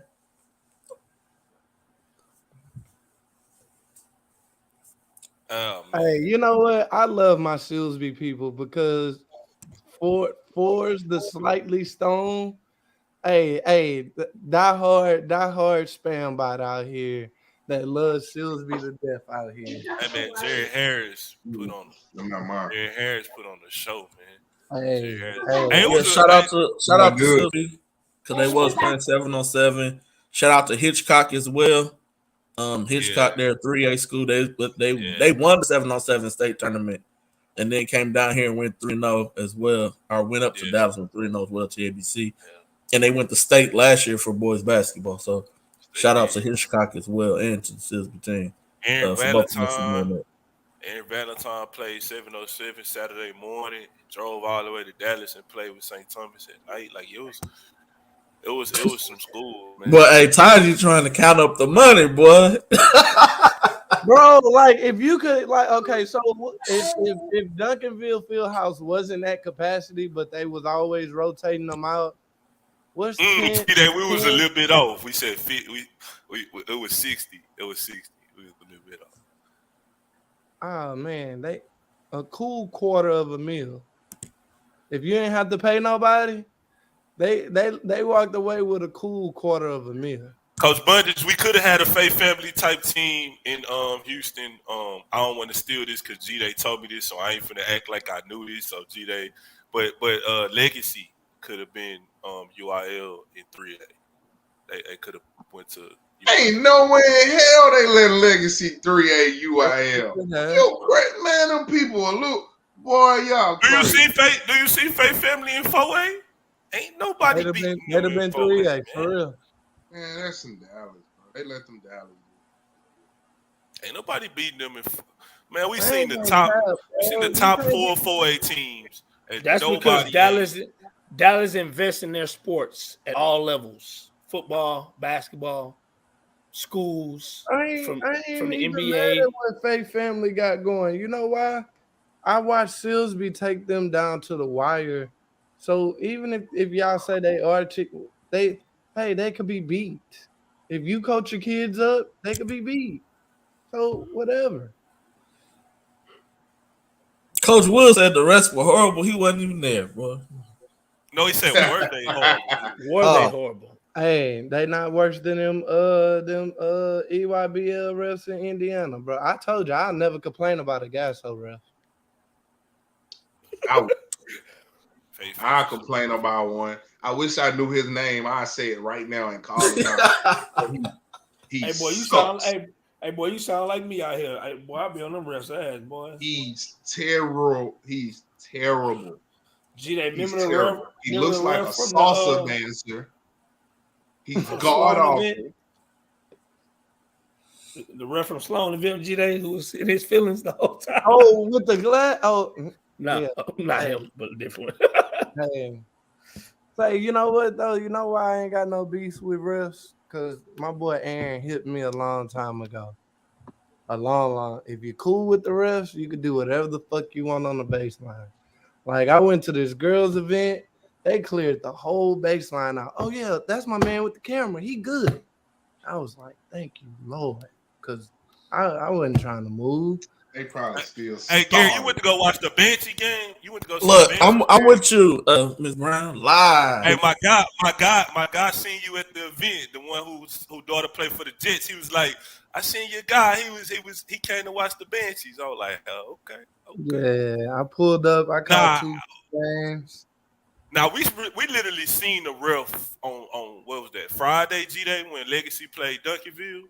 Like that boy said some wild stuff to PJ, and PJ D King, if it was you would have got tossed. You would have got tossed. No, I wouldn't have. No. Yes, you would have. Because that dude was disrespectful. Yes, you would have. Because that dude said some disrespectful stuff. And PJ was like, PJ said something back. I ain't going to say what he said. And then he was like, hey, PJ let him know. PJ was like, no, if you he disrespected me first. If you want to go there, we could go there now. We could keep it respectable, but we could go there if you want to go there. I was like, hey, man, that dude. And somebody was writing about that on Twitter today. Like, refs be talking crazy to people. Like, they be talking wow to people and telling people to shut up. And I be like, I can't be no coach because, boy, if you tell me to shut up and sit down and blah, blah, blah, I'll be like, sorry, parents, y'all about to see something. You know what I'm saying? Like,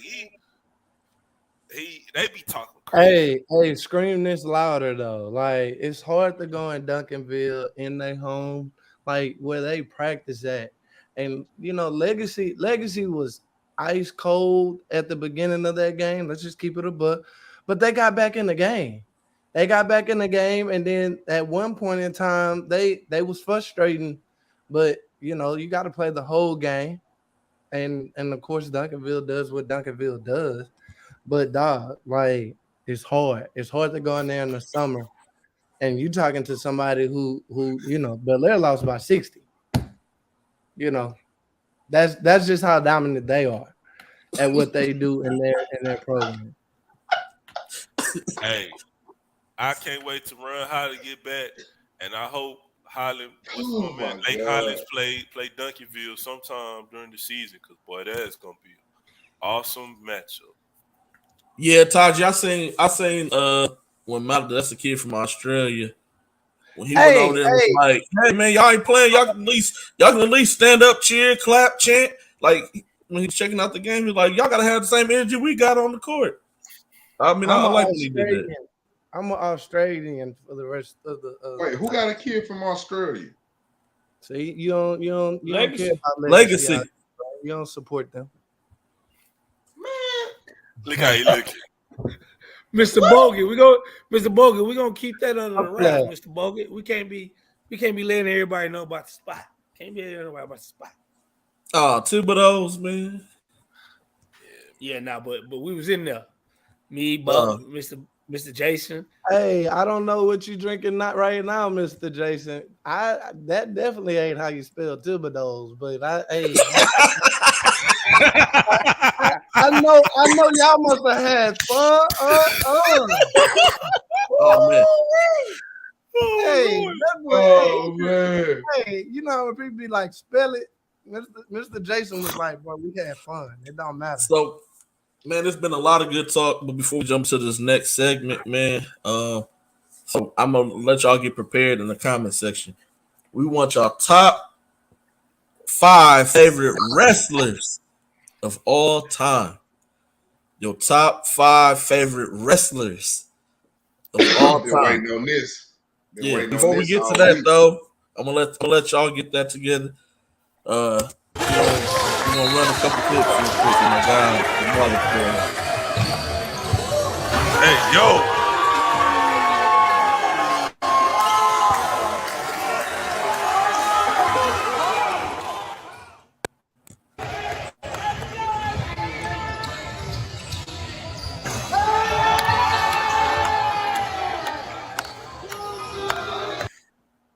Okay, bro. Gotta be Yeah, successful. man. Shout out to Divine, Robert Miller, man. I wouldn't even have known about those games if it wasn't for G-Day and Rob. So like, you know, I just looked up on some great shit this weekend, and it wasn't even none of my doing. I promise. Like this weekend was definitely like finessing. Like, bro, I ain't getting no media credentials. Shout out to the president of the TABC, cause oh man, like, bro, I told Rob, hey, let me sneak in with you.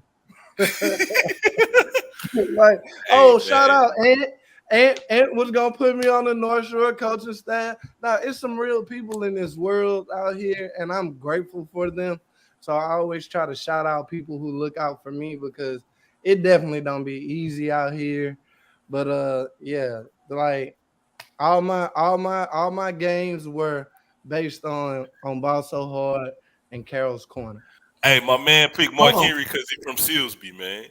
Oh, okay. I was about to say, now why you say Mark Henry's your favorite wrestler? Because he's from Oh, Silsby, hey. Texas. Because he's from Oh, Silsby. I didn't know where Hey, he was from. So hey, Hey, Booker T is only gonna make my list because he's from the H-Town, the South Side, bro. That's the only reason he gonna make my top 5. And not because of the Spinner Rooney. I got Sting, Spinner I got Rooney? Stone Cold, like I got Number one, you got Razor Ramon. Sting. I got Razor Ramon. Hey, bro, who's Sting, who's your number No, I'm one asking. though? I know I'm asking. Sting- Who's your number one? Sting is Sting? number one because he had me in a chokehold coming off the top with the bat and all black with the. Hey, bro, you know how hard it is to put a harness on, and hey, Owen Hart died from that shit. That shit is hard. Hey, but see, you brought up another Bret Hart, Bret Hart is Undertaker. number 4, and Booker T is number 5. That's it. Undertaker. Yeah, Man, Ultimate Warrior's number one. Hey, Hell that's no, another one. he was terrible. I can't. I can't. He wasn't no terrible. He was a. Well, you woman better go beater. watch that. I'm gonna give you that three. Man, Ultimate Warrior was like Ultimate Mr. Warrior was Brooklyn. like Mike Tyson I in like the '90s. Man, he was. Goldberg. I like that. Ultimate one. Warrior. Everybody always, Oh, everybody always say The Rock, so we already know that. Stone Cold. Ain't nobody named The Rock. Yeah, they Yeah. did. oh, This yeah, nigga Cold, my don't count. favorite. I know why she named The Rock. Hey, look, hold on. Look, she named him twice out here. Miss Tamika might have met that boy at the Compact Center. We don't know. Like, Hey, Rey Mysterio. Oh, ooh, good one. I just stop playing with me, dog. hey, you No, know no. what? We gotta have Go Stop playing with Dust. me, dog. Hey, Gold Dust. what do they call? We gotta have a separate Lucha Libre section, bro. Nah, that don't count. Rey Mysterio is OG. You gotta think about it. You got WWE and you got WCW. It's different. Like you got Right, but different. so you got to They combine say both. it's Bro, the you same got era, wrestlers. though. It don't It's matter all where you one. go. So what? Who's your Like, five, it's man? the Who you same- running with? Hell, Walter It's the J. same Draymond era. Green doing the funny. Ooh, mankind. Ooh. Oh man, Kyle Hey, was my no. yo. Hold on, but he had like Cactus 5 Jack. different characters, bro. Cactus Jack is tough. Cactus Jack, yeah. Cactus Jack was tough, dog. What he Like, do love too? Dude, Yeah, love, yeah, dude, Dude love Love, was Dude funny, Love. man. Ric Flair is who old. was he tag team partners with The Rock? What was Rock The and Rock and Sock Connection. connection, boy. Yep. Rock The Rock and Sock, boy. yes. Hey, He said, You what got are we talking? Razor Ramon. Hey, That's too Razor hard, dog. Ramon That's was too hard. swagged out, bro. That's just Like, too hard to do top 5. hey, I just had my my N- cactus. NW I mean my mankind shirt. NWO. Hey, NWO was tough. hey, when they you know, I'm definitely hey, this is the only time I got in trouble at Persian Middle School. I gave my teacher the little DX sign because I had made a B. See, man, you Oh was man, tripping. my mama and daddy beat my ass, but it was like I was like a beast. Stone Cold, the Rock, and Ramon. Hey, My daddy what? say, what is all this? Oh, this what you showing your teachers? Okay. Hey, the NWO boy. That was the sixth grade. great I faction never went until back. they made Yes, everybody. bro. It was like suck ass. Boy, boy, they used to be the No, we be not, the- Coach Yates. Hey, you at know the time who we was really fire. forgetting though? You know who we really forgetting? Oh, I see you, D King. Yes, Andre the sir. Giant was that Yes, guy. sir. my boy went and got the shirt. Ooh. Had to go get the shirt. I got another one too. Hold on, I Andre got a the Giant Mankind was shirt really in this that thing dude, too. bro. No, he was. Andre the Giant was really that dude. Like, He said he thought he was black racism. Bro. No, I know who the junkyard dog is. And Kamala. Taji, I that used to get nigga so best many had me- whoopings behind wrestling, bro. We used to have to go to bed on Saturday at 9:30, and wrestling used to come on at 11 after Cheers. I used to put the sheet over the TV and watch wrestling, bro. After Cheers, After Cheers, that's why, Not bro. where everybody knows your name. Bro, after Cheers, wrestling used to come on, bro. I used to put the sheet over the TV and used to be listening to the dude Mark. The dude Mark used to be telling you to call in for the bro. I used to get, my mom used to come hit the sheet, bro. She didn't even pour the sheet off. She just whooping the whole sheet. Turn that damn TV off. John Wall to the Clippers? Yeah. Oh, man, they go with this spam again, bro. What are y'all doing? I keep blocking it, but they keep coming back, man. And I can't find my other shirt. I think I wore my Stone Cold shirt the other day, and I had a Mankind. For me, Ultimate Warrior, shirt too. Stone Cold, Goldberg, Say y'all had a TV in This is your Rey an order. Mysterio, Hey, you know the first pay-per-view I bought is the one where and bro, my Kevin Nash, bro. Kevin Nash. Kevin Nash. Yup. I got the Undertaker. But what was he? But who was he before Kevin? But he was Kevin Diesel. Nash. Diesel. Because on WWE he was Diesel. Then when he went to WCW he was Kevin Nash. I ain't see not one old head in the chat say Ted DiBiase. Y'all know y'all was in the hood wanting to be the $1 million man. The $1 million man, he was whack, bro. He was a Ted DiBiase, he was dope as a wrestler and had some talent that he was a manager of. He was better than the short, fat white dude that was with Undertaker. Paul Bearer? No. Paul Bear was Paul Bear was a real mortician. Yes. That's the scary part.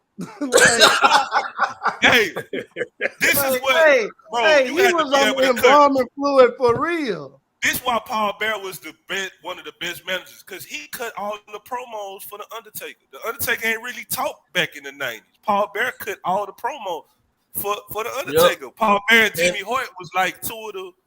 Bobby the Brain Heenan too. R.I.P. to Bobby the Brain. Bobby the Brain. Hey! Now since you talked about them and the blonde head, Kurt Hennig in the figure four, he had a run. I'm still mad Kurt Hennig never won the WWF championship, bro. That was he's just the Intercontinental champion. Sometimes you just gotta live with what you got. Like sometimes you just second place. Yeah. It is what it is. Hey, it was so bad for me growing up. We created, like in my neighborhood on Spice Lane, Mr. Deuce. Man, Mr. Deuce. He probably been the one putting that spam in the chat too. Exactly. No, it's definitely. Hey, look, he done shared it to all his Facebook groups, and one of them Facebook groups kind of creepy. Wrestling. I'm done. Hey, so in y'all neighborhood, did y'all create like belts and like actually do wrestling in your neighborhood? Yes. And people had we had tag team belts. Hey, how old we had one in school. Huh? How old are you? Yes, D King. Yes. Hey, what you mean create the? You ain't go to the events and buy the little. D King, we got some. I am from A-Leaf, Texas, bro, from the SWAT. I grew up. Oh, you ain't always come from money.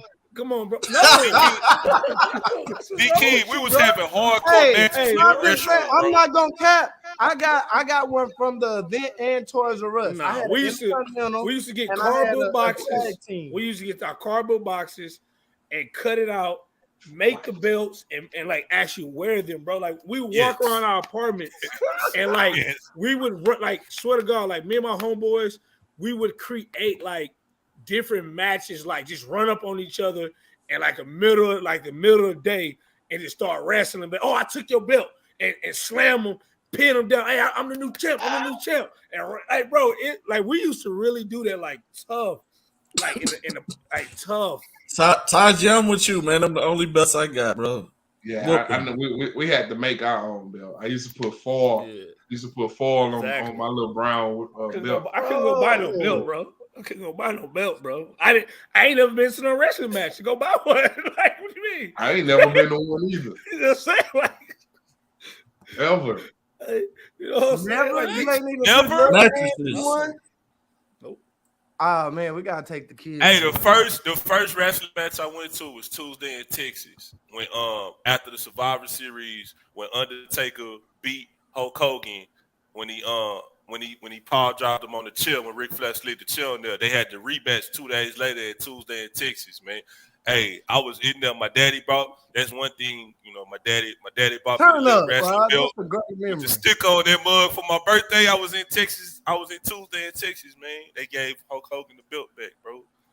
D King, who your top 5, man? Hey, Miss Sanders, there's no Mash slander on this show ever. That is my favorite. Bro, when Mash come on, it's time to go to sleep.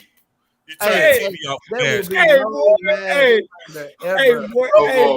Let Mash go hard. It's time to turn the TV off with Mash. Come on, hey, boy.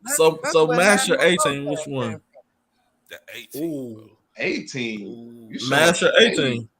Ooh, that's tough. I got watched 18. I got Mash, but I watched it I watched reruns. I didn't watch it when it first came out. 18 was very, very close. Because, they had Mr. T. Oh, y'all didn't like Mr. T as a wrestler? No. Mr. T, just My stick with man 18. He had trash. Oh, who was your favorite wrestling guest appearance? And you can't say Dennis Rodman. Oh, then I'm good. That was your favorite? Yes. Oh, no, I got you. David Arquette won the WCW World Championship. Who? Ooh, David Arquette won the WCW World. See, D King, hold on, D King. Mr. Oka say your elite. I'm testing you, D King. Mr. David Arquette. Who the hell is that? Patricia Arquette, little brother. An actor from he was in movies and TV shows. I probably got to see the face. I don't know who that is. Mike Tyson was a good one. He was in something about Mike Tyson was my favorite one. That was a real good one. I like that. But Mayweather was gonna be mine. Mayweather was pretty good. G-Day, I gotta go Stone Cold. Okay. I gotta go The Rock second because The Rock was. The Rock second because he was next level. I probably got to go Shawn Michaels third. I like Shawn Michaels. I really like Shawn Michaels. Mick Foley got to be fourth, but including everybody like Mankind. I got you. Cactus Jack. And he almost kind of got us killed, bro, with them Hell in the Cell stuff. Like we was jumping off stupid stuff. Hey, wrestling came full circle for me one night. We was wrestling our little cousins, and when you do the pile driver, you don't realize like you could really paralyze. Oh no, you can really kill someone. Like you could really kill someone. Like that shit is crazy. Like as a kid, you be like, oh, get up, man. My little cousin, he did. Hey, we sat down in the same spot for 6 hours straight and didn't move. Like, because we was like, oh, bro, we're gonna be Come on, man. Hey, Bret Hart was a better showman than Shawn Michaels. No, he was not. No, Bret Hart was more technical, bro. Bret Hart was definitely a more technical wrestler. No, Bret Hart was like. Shawn Michaels was a ticket. No, yeah, he's a ticket. Don't get me wrong, but Bret Hart carried a lot of wrestling. Like with his and then Shawn username. My username on my PlayStation is Sweet Chin Music. Hey, I got one in my top 5 that ain't nobody said yet, and I'm surprised, man. I'm surprised. Wait. Who? Did I use my 5th? No, you I didn't didn't. say my You 5th. didn't. You didn't. No, you said 4. You said 4. I think I gotta go with Goldberg. Yeah, Goldberg. Yeah, I gotta go with Goldberg. Like Goldberg didn't have words on his theme song. no. It was just like drums, Mm-hmm. lights, and it was really good. And Him he and just ran in the Undertaker. ring and speared you. Yo, he Picked you speared up, the shit. held you in the air for about 5 minutes. Yeah, so I think those is it for me with an honorable mention for Sting. I just want to see. Like Okay. Sting was that dude though. Like growing up, I think Sting was that dude.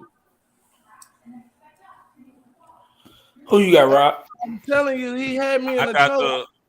I got the Undertaker. I got the Undertaker number 1. I got Bret Hart. I got The Rock. Yokozuna.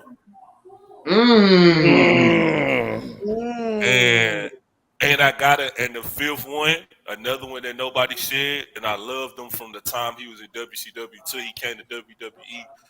Chris Jericho. Very, very, very underrated wrestler. Walls of Jericho. And the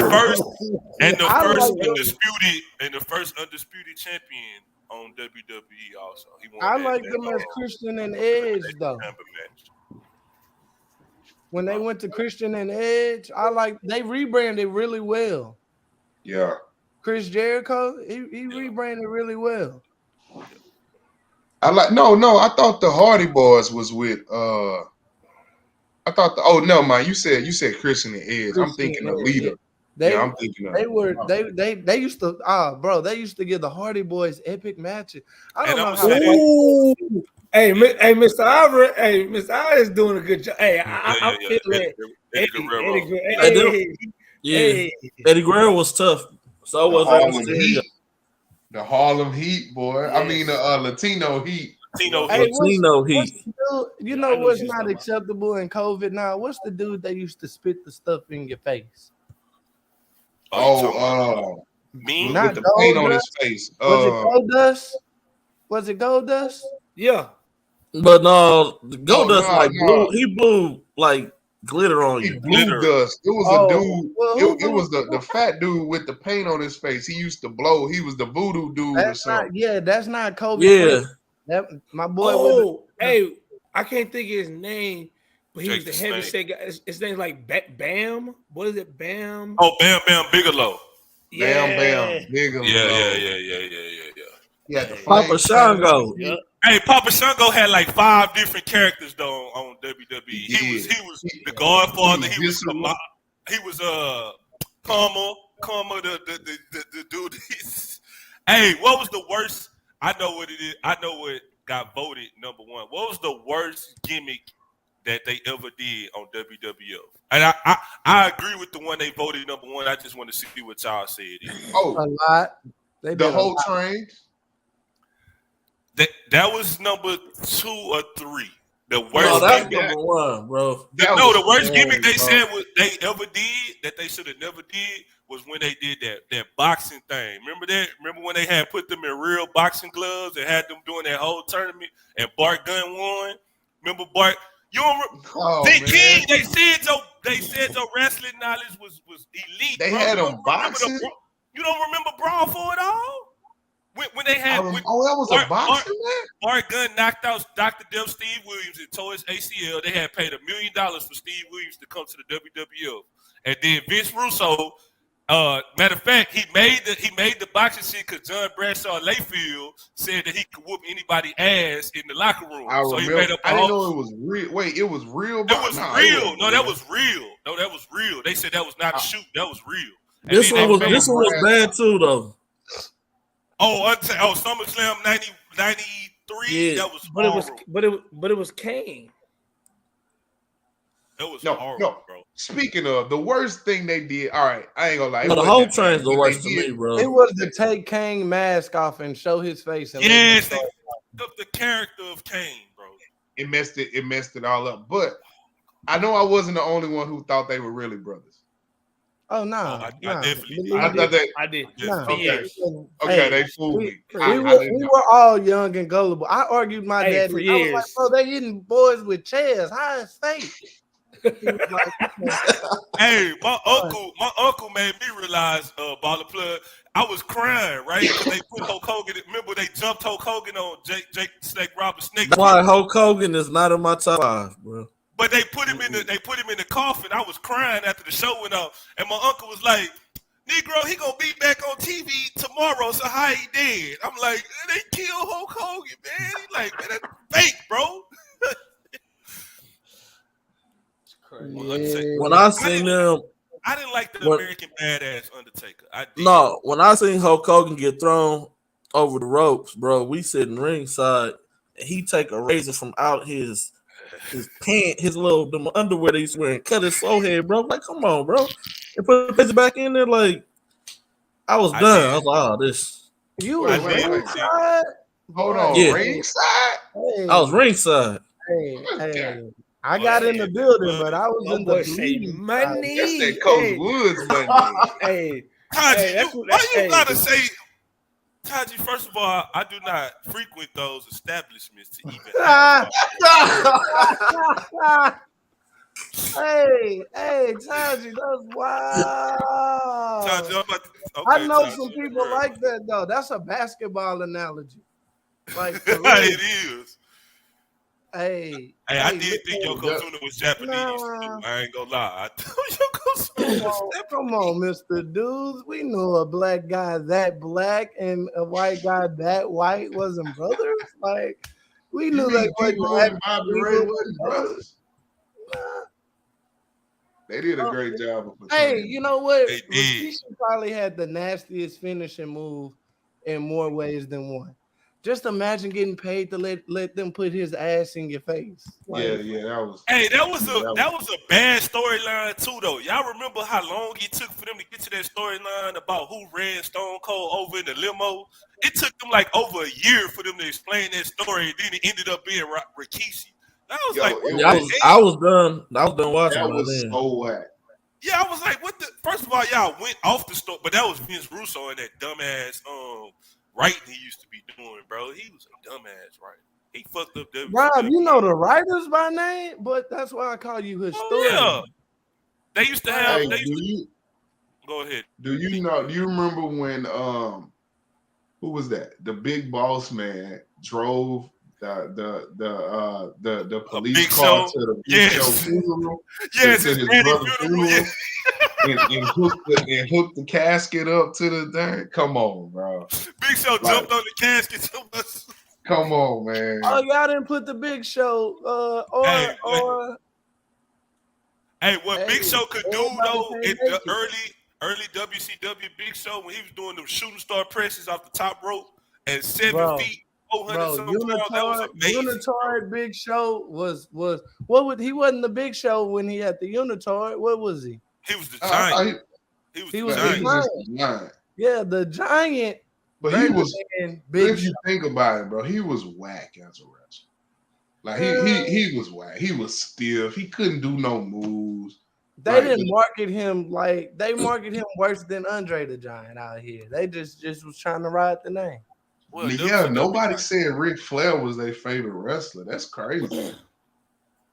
He was a good. I like the showmanship though. I ain't gonna lie. Ric Flair was top 5, but I think Bret Hart replaced him. His showmanship definitely.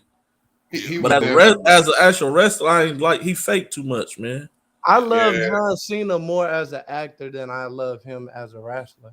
I watch any movie with John Cena in it any given day. John Cena as a wrestler, but you know, Macho Man was tough, man. No, he was. That match between Macho Man and Randy Steamboat at WrestleMania 3, I think that was one of the most legendary matches I ever seen. Randy Steamboat. Ricky. Macho Man had boys eating Slim Jims and drinking Mountain Dews out here. Hey, Mr. Ooh, Dudes. yeah. William Regal exposed Goldberg on WCW and got fired for it too. Go look that up. Damn, bro. What don't know? Hey man, wrestling was my life, bro. Rob It was was really mine too, but bro. Like I was really immersed in wrestling, bro. Like that was my life, You know, bro. one of the weakest wrestlers to me was D'Lo Brown. yeah. Hey, when he was with the Nation of Domination, him, Oh wow, the Farouk, Nation of Domination. they were. I say, boy, Nation y'all were domination. like some bean pie selling Muslims out here. They. Hey, D King, did you ever go watch that clip I told you to watch when DX did the parody of Nation of Domination when X Pac? No, I didn't know because I didn't want to feel the same type of way about my dude. That is, back then I didn't know what I know now. That was one of the most funniest segments, bro. Who had somebody came out as Mark Henry? They had like a big old fat like chest thing. It was Triple H called himself the Croc. Yo, it was some really racist things on there. Hey, Miss Sanders, I had the action figures, I had the ring, I had the My Buddy things. Like I used to put when the wrestling thing come on, I put Saturday night main event. I'm getting everything. I'm putting the Hulk Hogan bandana on. I got the ring set up. I had everything, bro. The part is when y'all talk about the memorabilia and the stuff that y'all was on, y'all be talking like y'all older than me, and I'm older than both of y'all. That's bro, y'all wasn't playing wrestling on the game. Yeah, boy, on the Sega. WrestleMania 2000 was live. Bro, why y'all on the Sega? Come on, man. Let's talk about how boys could have got it in that tag team match out here anytime on that Nintendo 64. Hey, boy, when you get hot and you get that special, and you get the boys get to standing up like this, ready to stone cold you out here. Those are great days. Kids don't play. Come on, man. Kids don't play video games no more. That was the weakest. Oh yeah, hey, my grandma and mom. Shout out R.I.P. to my mother and grandmother. They was elite Christmas buyers. Everything you write on the list, you're going to get. If y'all would have wrote the list out, y'all would have got some stuff. Like they was elite. Like the living room, y'all know the room in the black household, but can't nobody sit down. That's where my grandma put all the Christmas gifts. Bro, I had. Like my grandma would buy WrestleMania tickets and put them in envelopes and have them under the Christmas tree for the next year, bro. Like Granny was special, bro. Granny was special. You had a Game Boy Color too, huh, Rob? I had a Game Boy Color. I had a 10-speed bike. I had the starter jackets. I had the Cowboys, Dolphins, and 49ers. Jordans, leather jackets, 10-speed. Bro, that's why my childhood was great. Bro, I grew up in the ghetto. Y'all had the layaway packed. Kmart, because it wasn't no Walmart back then. Kmart and Wieners layaway was elite, bro. Wieners, Wieners layaway was elite, bro. Grandma had the Jordan 12 taxis, bro, on layaway, my bro. My school hey, so let me ask you, were G they won't know about packages. Was y'all did y'all get the Akeem Olajuwon shoes back in the day? Of course we did from Payless. Had leather ones on the Payless? No. I got the blue and white ones with the Akeem and the silver. I had the pair leather ones. Hey, I got the blue and white ones. I had the blue and white ones. I ain't gonna lie. Yeah. I had neither. Hey, I got some Akeem. I had neither. I didn't get no Shaqs. I definitely got some. I'm with you, Todd. Y'all had a remote control card that still had cord, bro. Those were for bad kids with the cap. But look though, you had to walk behind. You had to walk behind it all close. People don't go for it. You couldn't go for it. You had. And did y'all have it, D King and Gary? Y'all can answer this because did y'all have this at y'all school where they would give y'all Christmas presents at the school? No, I don't know. I don't know what's happening, bro. I don't know what's happening, bro. I went to HISD, bro. At HISD, they used to have the Santa Claus come to the school and sit on the stage and they would give you 3 presents every year, bro, in elementary. I got that. What? Rob, I went to They Crawford was Elementary. trying to keep y'all from robbing people. Different, Bro, Hey, whoa. communities, What? Rob.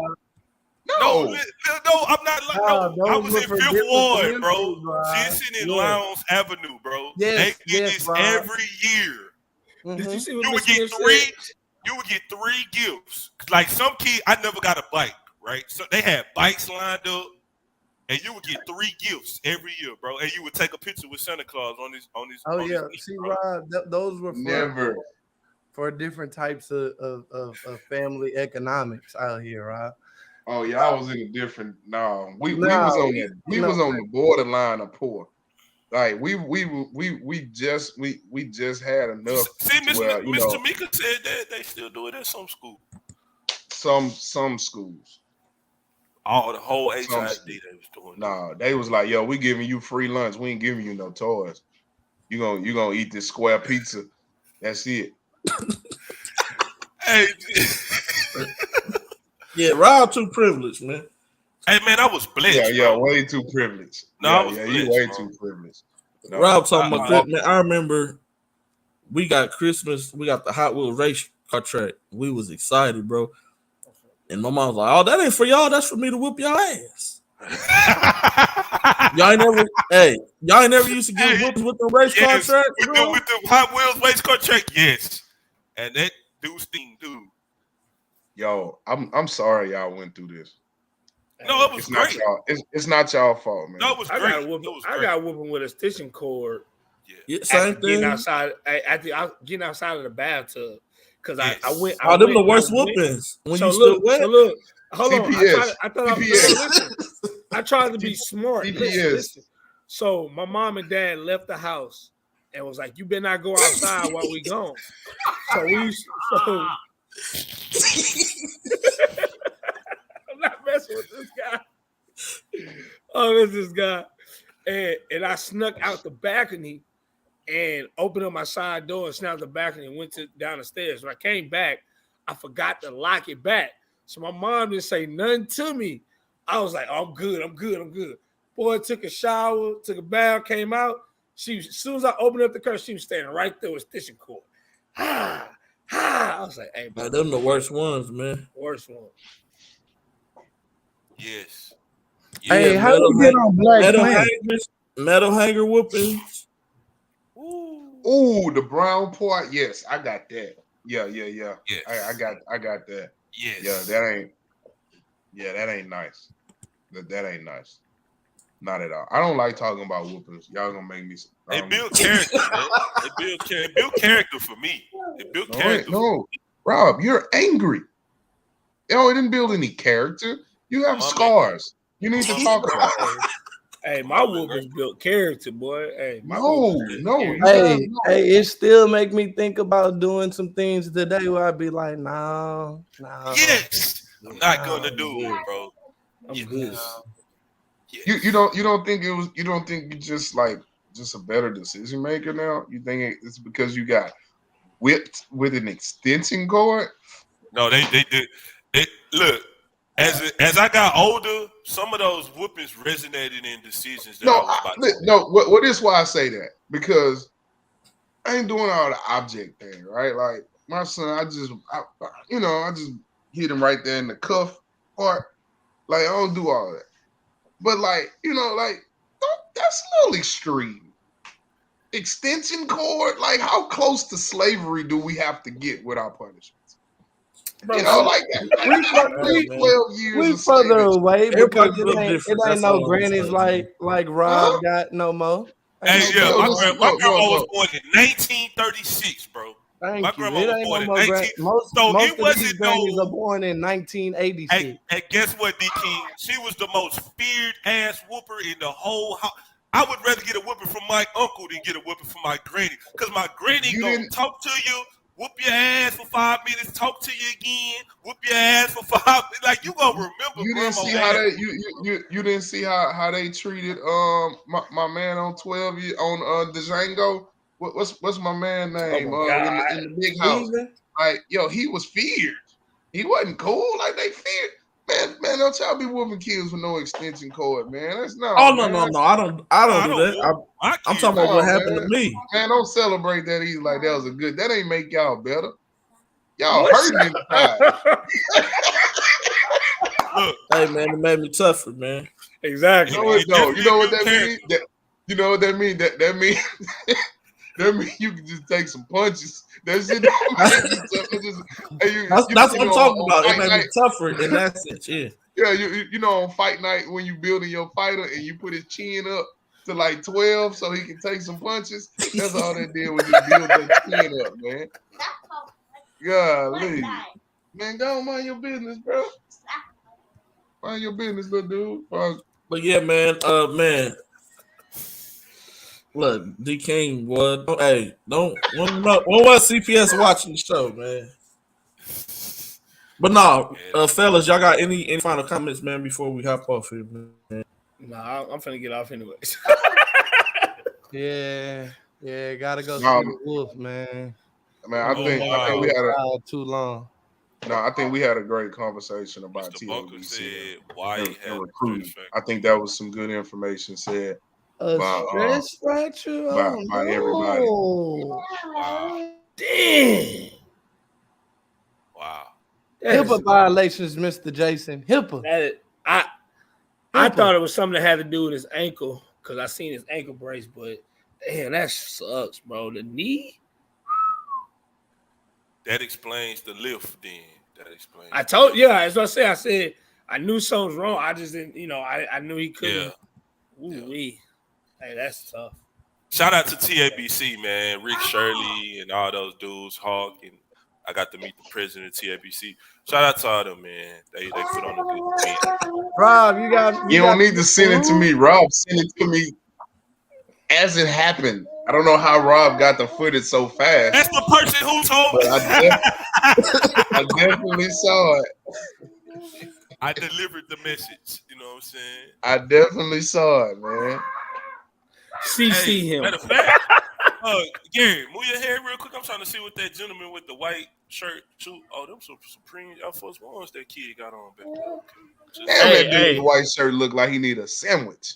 Hey, that dude in the white shirt is like, oh, that's me. Okay, that's me. Hey, what you say? G-Dot, dog. What I asked for a couple photos, and I have not received them. Why are we hating?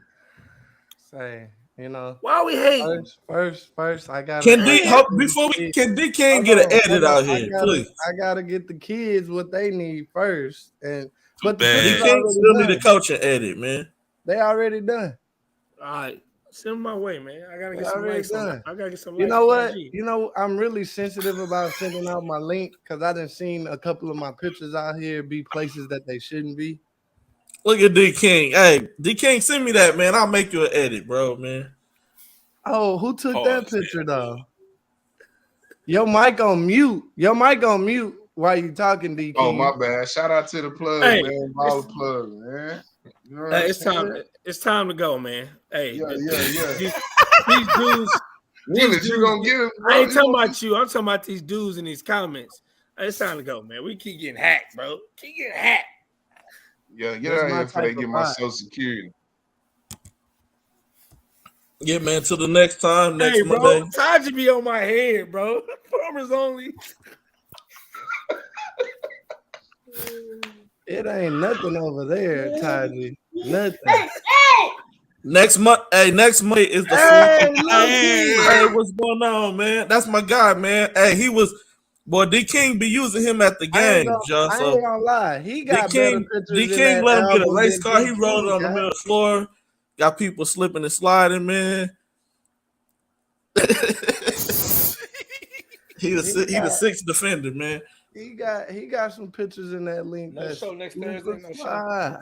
But no, next Monday is 4th of July, so I know some of y'all gonna be kicking and having fun. Y'all enjoy y'all weekend. Look, see, there you go, man. That was my guy, man, at the game, man. Drawing all over the clipboard, man. He gonna be a better coach than D King. Better coach. He better be, man. He better. Yeah, I know y'all gonna be partying up for the 4th of July. Some of y'all, not everybody. But y'all be safe. Hey, If what y'all we doing doing for the fourth? We not any gonna do nothing. fireworks, I'm just saying if anybody fireworks, be safe. I don't want nobody blowing up their hands. None of that other stuff, man. D King, y'all playing this weekend, right? We are playing one game this weekend at All right. Sloan event. Yeah, y'all playing against Coach Taji boy, right? He played for Coons? Yes. Yeah. Yes. Oh Lord! All the smoke. He gonna try to kill us. I'm sorry, bro. I'm sorry. I'm sorry. Hey, Willie. Yeah, I be tripping. I be I tripping. know. Hey, I'm about to get it, bro. Hey, turn up. Oh Turn Lord. Hey, Hey, yeah, we you finna. made the album cover, my boy. You said what? You made the album cover. I did? Yeah. If you Hey, look in look, the message, Coach, those are we your gonna people. put this up as we close the show, man. Coach Taji excited about this matchup because he tired of D King hating on his players, man. Man, I'm not hating, man. They can't be cool, man. Hey, y'all stop it, man. Tell them stop. Please. Hey, until next time. Hey, next time we see y'all may be after the first live period. So, all hoopers, man, make sure y'all rest up as well, man, and don't be out here doing dumb stuff. Hey, be prepared. It's July. These gonna be the last live periods. Last time college coaches can come out and live and look at you until October. So, make sure y'all take care of y'all bodies. Everybody be blessed. Till next time, we out.